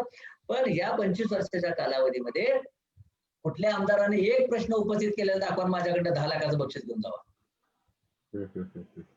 इचलकरंजी मधल्या इचलकरंजीत माझा मुख्य प्रश्न हा इचलकरंजीत आहे, कारण इचलकरंजीच आपलं केंद्रबिंदू आहे. तिथल्या आमदारांना तो प्रश्न मांडायला पाहिजे होता आणि तिथल्या आमदारांच्या याच्यावरती आपण हे करायला पाहिजे होतं की बाबा तुम्ही आमचे प्रश्न मांडा. मग ह्याच्यासाठी आपण म्हणजे लोकांच्यावर आपण अन्याय काय झाले पोहोचवले तरी सुद्धा तुम्हाला कळत नाही. जर तुमच्यावर काय अन्याय झाले हे कळून सुद्धा अन्याय सहन करणं सुद्धा पाप आहे हे जर कळत नसेल तर कशाला आम्ही देव पुजतो? काय उपयोग आहे त्याचा? देव सुद्धा आम्हाला नाही आशीर्वाद देणार हो. अन्याय सहन करणं पाप नाही का? आम्ही सहन करतो. आम्ही फक्त मताला इमानीत जातो, पण जो मत मागायला येतो ना त्याला आम्ही सांगत नाही तू माझे प्रश्न किती वेळा उपस्थित केलेस. आमचे आता 288 आमदार आहेत ना, 288 मतदारसंघात आमची माणसं आहेत ना, मग ते आमची माणसं कधी गेली का त्यांच्याकडे किंवा तू आमचा प्रश्न हा का बरं उपस्थित केला नाहीस? का बरं नाही केलं? मी 288 मतदारसंघामध्ये आम्ही एकदा सामुदायिक प्रत्येक तहसीलवरती मोर्चाकडून आम्ही निवेदन दिलं, तो एक आम्ही प्रयत्न केला. त्याच्यानंतर मी सगळ्या यांची जनगणना करण्यासाठी मी ती लिंक केली. काय महाभागाने शशिकांत आमनेनं लिंक केले म्हणून ती भरू नका असा विरोध केला. किती कोत्या बुद्धीच्या आहात रे तुम्ही? किती कोत्या बुद्धीच्या? काय गरज होती का? अरे करते त्याला करते की मी जनगणना केली तर काय तुझ्या जोडीत काय दगड पडला? आपल्याला सरकार दरबारी सरकार नाही जात मी जनगणना करत नाही करत तर आम्ही केली बाबा, आम्ही त्याला दाखवू शकतो ह्या आणि प्रत्येक आमदाराला आम्ही सांगू शकतो बाबा ह्या मतदारसंघामध्ये आमची एवढी संख्या आहे, आमची एवढी मतं तुम्हाला पाहिजे तर आमचं हे तुम्हाला प्रश्न मांडावा लागतो. एकाच आमदाराला प्रश्न मांडला का सांगा मला? का बरं मांडत नाही ते? कारण तुमच्यानं काय होतच नाही. तुम्हाला निवडून यायची हिंमत नसू दे ना, तुम्ही नाही निवडून येऊ शकत पण तुम्ही निवडून येण्याला पाडू शकता ना. पण ही सुद्धा हिंमत तुम्ही दाखवणार नसाल तर तुमची कामं का करावी? त्यामुळं भविष्यामध्ये आपल्या समाजाचं फार मोठं कल्याण होईल असं म्हणणं फार मोठं धाडस होईल साहेब. अच्छा, खूप मोठं धाडस होईल. असं रक्त उसळून उठतो. खूप बोलायचं म्हटलं तर खूप बोलता येईल यावर. नाही, खूप छान बोलताय तुम्ही आणि तुमचं बोलणं ऐकून आम्हाला देखील पेटून उठायला होते. आपण एक नक्की जाणवलं की जर आपल्याला न्याय पाहिजे असेल तर एकत्र येणं फार गरजेचं आहे आणि जे त्या पदावर बसलेली माणसं आहेत त्यांना जागा करणं फार महत्वाचं आहे. नाही कसं आहे, सामान्य माणूस काय माहिती का, सामान्य माणूस तो म्हणतो की हे झालं पाहिजे, केलं पाहिजे, पण आम्हाला सल्ले देणाऱ्यांची संख्या जास्त आहे. हे करा, ते करा, ते करा, आणि तुम्हीच घरात, तुम्ही घरात बरोबर. बसा आणि सल्ले आम्हाला द्या. अरे आम्ही म्हणजे आम्हाला काय घरदार नाही का? बरोबर. आणि कोणीही खिशात हात घालत नाही, अच्छा. कोणीही खिशात हात घालणार नाही, हे सगळ्यात दुर्दैव आहे. तुम्हाला सांगतो, पुण्यामध्ये आम्ही त्या समाज कल्याण आयुक्ताच्या समोर आम्ही धरणे आंदोलन केलं. पुण्यामधल्या म्हणजे जिथं खरा प्रॉब्लेम कुठं आहे तो मी आता तुम्हाला सांगतो. फार परखड आहे, फार परखड आहे. बऱ्याच लोकांना हे मी आता बोलणार हे पचणारच नाही, अजीर्णच होईल त्याला. पण आमचा खरा प्रॉब्लेम आहे, आमची माणसं शिकली. जो समाज शिकलेला नाही तो खऱ्या अर्थानं संघटित आहे, जो शिकलाय तो अजिबात संघटित नाही, आणि आम्ही जास्त शिकलोय म्हणून आम्ही संघटित नाही, आणि याच्या पुढे ती शक्यता आहे. आणि हे पुण्यामध्ये तुम्हाला सांगतो की पुण्यामध्ये सगळ्यात जास्त शिक्षित, सगळ्यात जास्त आरक्षणाचा लाभ घेऊन नोकऱ्या मिळवणारे, कारण IT सेक्टरमध्ये काम करणारे म्हणजे त्यांनी आधी आरक्षणाचा लाभ घेऊन प्रवेश मिळवलेले आणि तिथंच काम करणारे. पण तिथं पुण्यातले किती लोक हजर राहिले होते? तो जो आमचा धरणे आंदोलन कार्यक्रम झाला, किती लोक आले तिथं? आमचे डॉक्टर साहेब आणि ते आमचा निलेश हे जे ना अक्षरशः म्हणजे दिवस रात्र त्या प्रत्येकाच्या म्हणजे कंटिन्युअस फोनवरती होते. ते किती लोकांना विनंती करतायत आरक्षणाचा लाभ घ्यायला पुढं, आणि मात्र रस्त्यावर याची मात्र यांच्यात धमक नाही. पण हे जर आमचा जो समाज शिकलेला नाही तो बघा, एक हाक दिली की रस्त्यावरती येतोय, अन्याय झाला की पेटून उठतोय. अन्याय झाल्यानंतर ज्याच्यावर अन्याय झालाय त्याला आणखी कसं डबऱ्यात घालता येईल ह्याच्यासाठी विचार करणारे आमची ही शिक्षित आमचा समाज काय आपण अपेक्षा करणार आहे? बरोबर. तांबडे साहेब एकदम गप्प झाला, तुम्हाला एकदम धक्का बसला?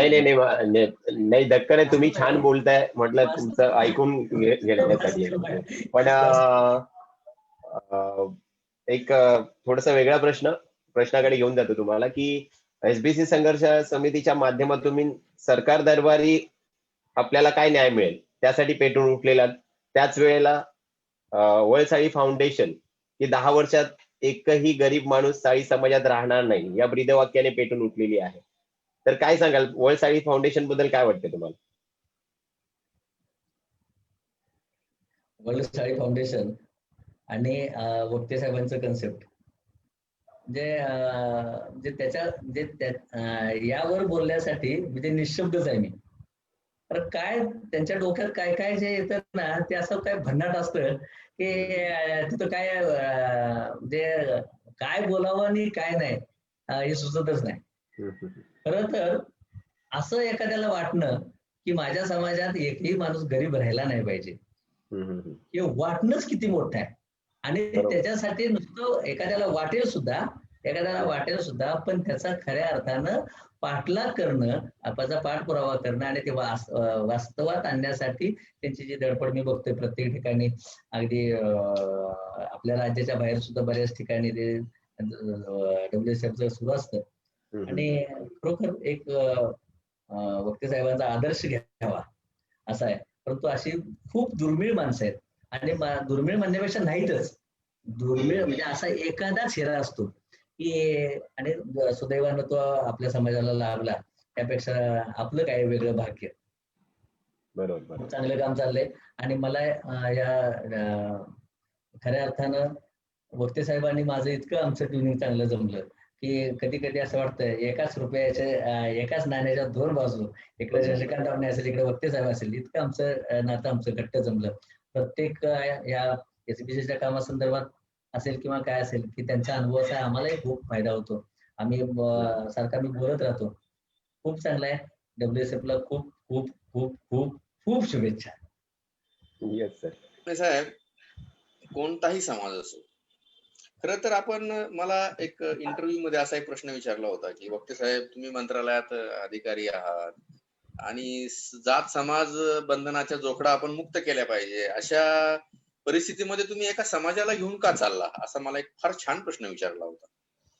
त्या प्रश्नाचं उत्तर फार कठीण होतं, पण मी चांगलं उत्तर दिलं ते आणि मी एवढंच म्हटलं की माझी क्षमता किती आहे डॉक्टर साहेब, माझी क्षमता किती आहे काम करण्याची, ती पण पहिल्यांदा जोपासली पाहिजे ना. नाहीतर उगाच एखादी संस्था काढायची सगळ्या लोकांसाठी आणि ती नुसती नावाला फक्त संस्था असावी असं काही मला करायचं नव्हतं. आणि डॉक्टर साहेब तुम्हाला आपला परिचय फार काही तासाचा म्हणजे काही मिनिटाचा परिचय आहे आपला दोघांचा. शशिकांत आमने साहेबांबद्दल जे घडलं ना तेच माझ्या आयुष्यात घडलं बरं का. मी 15 जून 2009 ब्रेन हॅमरेजने कोमामध्ये होतो. हा, जवळपास मृत असल्यासारखाच. म्हणजे आमच्या घरच्यांनी तर निरोप पण देऊन टाकले होते की बहुतेक रात्री 11च्या आत उचलतील. अशा परिस्थितीतनं मी बाहेर आलेलो आहे. आणि त्याच्यानंतर मग लहानपणापासूनच एक थोडासा इथे कुठेतरी एक सॉफ्ट कॉर्नर असतो आपल्या मनामध्ये समाजसेवेचा. तर माझ्या पत्नीला असं वाटलं की आम्ही जेव्हा जेव्हा बाहेर गावी वगैरे जायचो तेव्हा अनेक ठिकाणी अरे मम्मी किधर गई, तो मम्मी बर्तन मांजने गई. अरे आई कुठे गेली, तर आई कामाला गेली, घर कामाला गेली. तर ती माझी मिसेस मला आणि माझी मुलगी आता फार मोठी झाली, ती 18 वर्षाची आता. तर ती तेव्हा एक 13-14 वर्षाची असेल तेव्हा ती मला सांगितलं की पप्पा तुम्ही मंत्रालयात असता, अनेक लोकांची कामं करता, म्हणजे पायाची घडी जरी नाही मोडली तरी तुमच्या एका फोनवरती कामं होतात. मग आपल्या समाजातल्या ह्या ज्या माय भगिनी आहेत, ज्या भांडी घासायला जातात, कपडे धुवायला जातात, झाडू पोछा करायला जातात, तर यांची कामं बंद करून यांच्यासाठी आपल्याला काही करता येणार नाही का? मी असा विचार केला.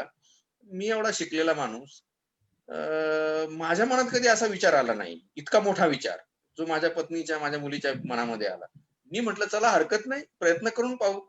आणि मग मी पहिलं पाऊल साधारणतः मला तो दिवस आठवतो 10 डिसेंबर 2016 ला मी पहिलं पाऊल साळी समाजाच्या व्यासपीठावरती ठेवलं.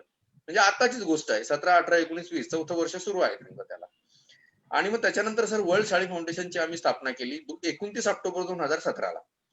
बरं, ही स्थापना करण्यापूर्वी मी सगळ्यात पहिला आणि शेवटचा सल्ला जर कोणाचा घेतला असेल तर ते डॉक्टर प्रकाश बाबा आमटे. मी त्यांना भेटायला स्वतः हेमलकशाला गेलो होतो. त्यांच्यासोबत अर्धा तास या विषयावरती मी चर्चा केली. त्यांना मी माझा एक मनोदय पण बोलून दाखवला होता. म्हटलं सर सरकारी नोकरीमध्ये इंटरेस्ट वाटत नाही हो, असं वाटतं कुठेतरी थांबावं आपण. ते म्हणे नाही असं करू नका तुम्ही, समाजसेवा तुम्हाला करायची असेल ना तर सरकारी नोकरीत राहूनही तुम्ही ती करू शकता. तिथे हेमलकशाला मी जेव्हा गेलो ना साहेब, तर हेमलकशातनं मी फार चांगली गोष्ट शिकलो. ती म्हणजे अशी की तुम्हाला जर कुठली संस्था स्थापन करायची असेल ना तर कुणाकडे ना देणगी मागायला जाऊ नका. आणि मी मात्र एक ती चांगली संकल्पना सुनगाट मनाशी बांधली. डोनेशन मागायला मी नाही गेलो कधी कुठे. परंतु एक चांगली गोष्ट आहे, आमने साहेबांसारखी माणसं मिळाली, दिलीप पोरे सरांसारखी चांगली माणसं मिळाली. सांगलीतनं आम्हाला फार चांगली चांगली माणसं मिळाली. प्रियाताई साळी मिळाल्यात, आमचे डहाके सर मिळाले आम्हाला, अगदी फार चांगली माणसं मिळाली. या असे मी सगळ्यांचीच नावं नाही घेऊ शकणार इथे, पण त्या सगळ्यांच्या मदतीनं एक माझी क्षमता पाहू ना, मी परत माझ्या पहिल्या याच्याकडे आलो. माझी क्षमता विचारात घेऊन की माझी क्षमता ही अनेक जाती धर्मासाठी काम करण्यासाठी माझी क्षमता नाहीये तेवढी, तर कमीत कमी आपण साळी समाजात जन्माला आलेलो आहोत. सर लाटे सर, तुम्ही पण कोष्टी समाजाचे आहात आणि आपला समाज हा विणकर, आपण विणकाम करणारी माणसं. डॉक्टर साहेब, मला सांगताना फार दुःख होतं की ज्या हातमागावर माझ्या आई वडिलांनी काम केलं ना, म्हणजे माझ्या आईनी पण कांड्या भरल्यात, माझ्या वडिलांनी पण हातमाग चालवलेला आहे. जेव्हा ते डॉक्टर, म्हणजे माझे वडील डॉक्टर आहेत, ते शिक्षणात नोकरी लागण्याच्या अगोदर त्यांनी तर ते हातमागावरती त्यांनी जेव्हा काम केलं ना, तर ते हातमागाची लाकडं आहेत ना ती चुलीत जाताना मी पाहिली. आणि असं म्हणजे सरपणाला जर लाकूड नसेल तर मग ती आजी आमची सांगायची की अरे ते पाठीमागे ना पसारीमध्ये लाकडं ठेवली, ती घेऊन ये. आम्ही पण आनंदाने आणून ती त्या चुलीमध्ये लावायचो, पण आम्हाला माहित नव्हतं की आम्ही आमचा देवच जळतोय. हे जेव्हा कळालं तेव्हा फार उशीर झालेला होता. तेव्हा असं मला वाटलं की पुन्हा एकदा साळी समाजाला आपलं गतवैभव प्राप्त करून द्यावं आणि साळी समाजामध्ये गरिबी राहू नये, समृद्ध आणि संपन्न समाज बनावा, यासाठी 29 ऑक्टोबर 2017 ला आम्ही दोघा नवरा बायकोने रवींद्र नाट्य मंदिरमध्ये लोकार्पण सोहळा साजरा केला. शशिकांत आमने साहेब त्या कार्यक्रमाला प्रमुख पाहुणे होते आणि तो कार्यक्रम सर आम्ही संस्थापक या नात्याने कुणाकडून ₹1 वर्गणी न घेता साजरा केला होता. उत्तम प्रतिसाद मिळाला होता त्या कार्यक्रमाला, फार नेत्रदीपक कार्यक्रम होता. तर जसं मी असा विचार करतो एक साळी समाजाबाबत, तर केवळ साळीच नाही तर मला असं वाटतं की सगळ्याच समाजातली गरिबी दूर व्हायला पाहिजे असं मला वाटतं. साळी असो, कोष्टी असो, पद्मशाली असो, विणकर असो, एसबीसी असो, कुठलाही असो, कुठलाही जातीमधला माणूस असो, कुठल्याही धर्मातला माणूस असो. आमने साहेब, मला तुम्हाला एक प्रश्न विचारायचा आहे. हा प्रश्न एक मोठे भाऊ म्हणून तुमच्याकडनं आम्हाला ऐकायचं आहे की कोणताही समाज समृद्ध आणि संपन्न व्हावा असं जर वाटत असेल तर यशाची गुरुकुल्ली नक्की कोणती?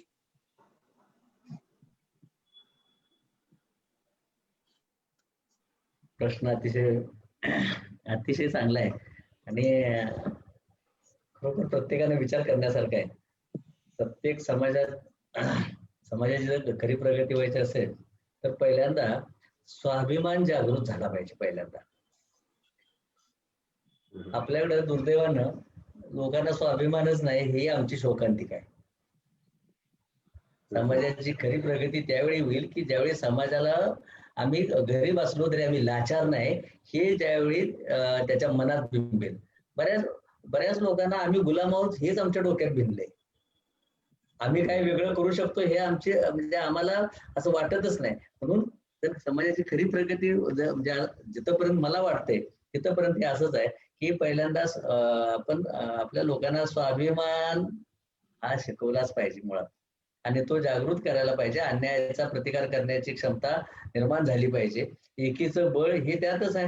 पण हे लोकांना आपण आता सांगायचा आपण प्रयत्न करतोय की त्यात यश हळूहळू आता येतंय यश, परंतु जोपर्यंत त्या एकीच्या बळाचं महत्व आणि स्वाभिमान जागृत होत नाही तोपर्यंत आपण फार मोठ्या अपेक्षा करणं म्हणजे फार मोठं धाडस होईल. नक्कीच आमने साहेब, तुम्ही अत्यंत योग्य बोललात. खरं तर संघटन ही शक्ती आहे आणि महात्मा गांधींनी देखील कुठल्याही प्रकारचं हत्यार न उचलता संपूर्ण देश त्यांनी जागृत केला, संघटन निर्माण केलं संपूर्ण भारत देशामध्ये आणि कुठल्याही प्रकारचं युद्ध न लढता इंग्रजांना भारत देश सोडावा लागला. संघटन फार महत्वाचं आहे. काडी असेल एक तर ती सहज तुटते, परंतु जर 15 काड्या एकत्र केल्या तर त्या मात्र तुटत नाहीत असं मला वाटतं. त्यामुळे कुठलाही समाज असो, विणकर असो किंवा अन्य जाती धर्मातला कोणताही समाज असो, त्या समाजाला जर आपल्या स्वतःच्या समाजाची प्रगती करून घ्यायची असेल, आपल्या समाजातल्या तळागाळातल्या लोकांना त्यांना जर वर आणायचं असेल तर मला असं वाटतं की सगळ्यांनी एकत्र येऊन काम करणं हीच खरी यशाची गुरुकिल्ली आहे असं मला वाटतं. आणि दुसरा महत्वाचा विषय असा आहे की जोपर्यंत तुमचं उपद्रव मूल्य सिद्ध होत नाही तोपर्यंत तुम्हाला कोणीही कधीही विचारणार नाही आणि कोणी तुम्हाला विचारेल हे डोक्यातनं काढून टाका. आणि सगळ्यात महत्वाचं, आपण पहिल्यांदा मोठी स्वप्नही बघत नाही, पाठलाग करायचा तर तो विषयच नाही. त्यामुळं पहिल्यांदा मोठी स्वप्न बघायला शिकलं पाहिजे आणि त्याचा पाठलाग म्हणजे नुसतीच बघून चालणार नाही, त्याचा पाठलाग करायलाही आपण हे केलं पाहिजे, तरच हे खरं आहे. कारण कसं आहे की प्रत्येक समाजाची जी प्रगती झाली, बघा तुम्ही आता परराज्यातनं आपल्या महाराष्ट्रामध्ये येऊन किती लोक जे थोड्या संख्येने आले, पण आज आम्ही त्यांच्या दारामध्ये आम्ही चौदारामध्ये उभा राहून त्यांना शेडजी म्हणत आम्ही उभा राहतो. त्याची आम्हाला लाज कधीच वाटत नाही हो, आम्हाला कधीच नाही वाटलं. जे गुजरातहून आले, मारवाडहून आले, तिथं आणि मग ह्या शेडजी करत आम्ही त्यांच्या दारात जातो. म्हणजे ते येताना काय घेऊन आले? सिंधी लोकांचा आदर्श घ्या तुम्ही. सिंधी लोक किती मूठभर लोक आहेत ते, पण त्यांनी सगळे ही जे बाजारपेठ कशी कॅप्चर केली किंवा ते कसे एकमेकाला वरती काढतात. आणि नेमकं आपल्याकडे नेमकं काय होतंय बघा, आम्ही काय करतो की एखादा वरती निघाला की त्याला करतो खाली डबऱ्यात कसा जाईल ह्याच्यासाठी प्रयत्न करतो. त्यामुळे पहिल्यांदा आम्ही ही म्हणजे दुसऱ्याचा विश्वास करण्याची ही जी आमची वृत्ती आहे ही पहिल्यांदा संपवली पाहिजे, कमी केली पाहिजे मी म्हणणार नाही, संपवलीच पाहिजे. आणि एकमेका सहाय्य करू अवघे धरू सुपंत, त्याच्याशिवाय ते होणार नाही. तुमचं माझं नाही पटलं तरी चालेल, परंतु तुम्ही दुःखात असताना मी तुमच्या पाठीमागे राहिलं पाहिजे आणि तुम्ही सुखात असताना मी नसेल तुमच्या बरोबर तर काय फरक पडत नाही, पण तुम्ही अडचणीत असताना नक्की पाठीशी राहिलं पाहिजे. ही भावना जोपर्यंत आमच्या होत नाही तोपर्यंत आम्ही फार मोठी समाजात अपेक्षा करण्यात अर्थ नाही. आणि एकीच्या बळावरती आपण आपलं काय वाटेल ते करू शकतो. ही उदाहरणं आपल्याला इतर समाजाकडे बघितल्यानंतर तुमच्या लक्षात येईल. इतर लोकांचे केवढे मोठे मोर्चे निघतात, ते इतर सरकारला वापरू शकतात, आम्ही हे करू शकत नाही. कारण आम्ही मुळात कसं, आम्ही मोर्चा काढला की तुम्ही विरोध करायचा, तुम्ही मोर्चा काढला की आम्ही विरोध करायचा, आणि मग नुसत्या काड्या घालायच्या, पाय ओढायचे, आणि मग परत आम्ही ह्या पोट जातीत त्याची विभागणी करायची, आणि मग हा तू नेतृत्व करतोय, मग त्याच्या मागे आपण जायची काय गरज आहे, आपल्याला नेतृत्व करता येत नाही का, असं करून. अरे पण तू कोण करते त्याला करतोय, तू नेतृत्व कर, पण समाजाचं वाटोळं करू नकोस. आणि त्यामुळं जर आपल्याला खरं जर समाजाचं काय भलं करायचं असेल तर तुमचं राजकीय उपद्रव मूल्य गावागावात चालू झालं पाहिजे. आणि म्हणून वक्ते साहेब तुम्हालाही आठवत असेल किंवा मी प्रत्येक ठिकाणी डॉक्टर तर माझ्या बरोबरच फिरले बऱ्याच ठिकाणी, नाही माहितीये, मी प्रत्येक ठिकाणी सांगायचो की सगळे पक्ष एका मापाचे आहेत, एकाला दडवावा दुसऱ्याला बाहेर काढावा, असे सगळे राजकीय पक्ष आहेत. आपण कुठल्याही राजकीय पक्षाचे ना समर्थक आहोत ना विरोधक आहोत, आपल्याला काय कोणाला देणं घेणं नाही. जो काम करेल तो आपला पक्ष. आणि प्रत्येक गावागावामध्ये, प्रत्येक म्हणजे गल्लीपासून दिल्लीपर्यंत तुमचे लोकप्रतिनिधी गेलेच पाहिजे. आणि हे जाण्यासाठी तिथं पक्ष बघू नका, तिथं आपला माणूस बघा. कारण तुमचा माणूस असेल तरच तो तिथं पोटतिडकीनं प्रश्न मांडेल. आणि जिथं कायदे बनतात तिथं जोपर्यंत तुमची माणसं जात नाहीत तोपर्यंत तुमचे प्रश्न कोणी मांडणार नाही. आणि मुळात आमच्या लोकांना आपण कधी विधानसभा लढू शकतो, आम्ही कधी लोकसभा लढू शकतो, हेच मान्य नाही आहे. आमची पराभूत मानसिकता एवढी आहे की आमची लायकी नगरसेवकाच्या पुढे जाऊ शकत नाही. आणि जे कोण 1-2-4 आमदार झाले ते काय जातीव झालेले नाही, ते त्यांच्या स्वतःच्या क्रेडिट वरती झालेत. आता आपले कैलास शेट आहेत, पण ते स्वतःच्या ह्याच्यावरती झालेत, ते काय समाजाच्या ह्याच्यावर झाले नाहीत. समाजावर लोकप्रतिनिधी व्हायची जिथं शक्यता आहे तिथल्या लोकांनी तो स्वाभिमान जागृत ठेवला पाहिजे. आम्ही होऊ शकतो असं वाटलं पाहिजे.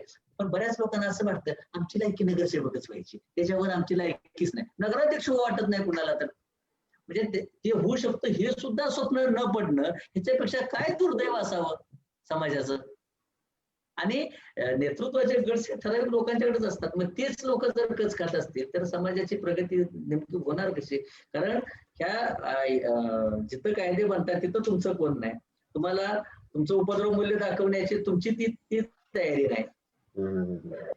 आता तुम्हाला सगळ्यांना माहिती आहे, आपण इचलकरंजी विधानसभा सुद्धा लढलो. आपण म्हणजे तुम्ही विचारायच्या अगोदरच मी सांगून टाकतो हा विषय. हॅलो, हा येतोय सर आवाज, बोला. हॅलो, बोला. हा येतोय आवाज, बोला. आपण इचलकरंजी विधानसभा लढलो. आता कसं होतं की मतदान करणारा वर्ग कुठला होता? इचलकरंजीतला होता. आपल्या समोर तर किती आहेत, प्रचंड आहे. आमचं म्हणजे आमचं कार्यालय बी मोठं होतं. पण बऱ्याच लोकांचं म्हणणं त्या पक्षाचं तिकीट कशाला घेतलं? अरे तुम्हाला दुसऱ्या कुठल्या पक्षाने दिलं का तिकीट? कुणीतरी तुम्हाला दिलं ना, पण तुम्हाला दुसरं कोण देत नाही. जे देते त्याचं घेतलेलं तुम्हाला सोसत नाही. आणि मग आम्ही हेच सांगत आलो की तुम्हाला उघडपणे माझ्याबरोबर नाही फिरता आलं तर तुम्हाला मतदान तर करता येईल का नाही? हा बरोबर. पण जातीसाठी माती खावी हे फक्त भाषणातच होतं, प्रत्यक्ष अंमलात आणणं हे काय आमच्या रक्तात नाही. जातीसाठी माती खावी आमच्या रक्तात नाही हे फक्त म्हणायला ते पुस्तकात वगैरे वाक्य ते छान वाटतं ऐकायला, पण प्रत्यक्ष नाही. स्वाभिमान शून्य कसा असावा, स्वाभिमान कसा नसावा ते आपल्या लोकांच्याकडूनच शिकावं. आणि त्याच्यात दुसरं उदाहरणच नाही हो. बोला ना. पण एक मात्र नक्की की आजच्या आपल्या या मुलाखतीतून एक गोष्ट मात्र सिद्ध झाली की आपल्याला सगळ्यांना एकजुटीने काम करावं लागेल. भांडणं असतील तर घरात करूया, बाहेर आल्यावरती एकमेकाच्या हातात हात देऊया. आणि सांगत होतो नक्कीच नक्की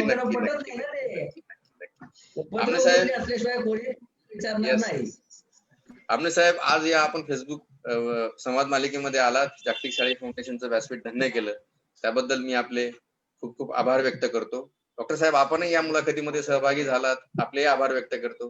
राजेश, आपलेही आभार.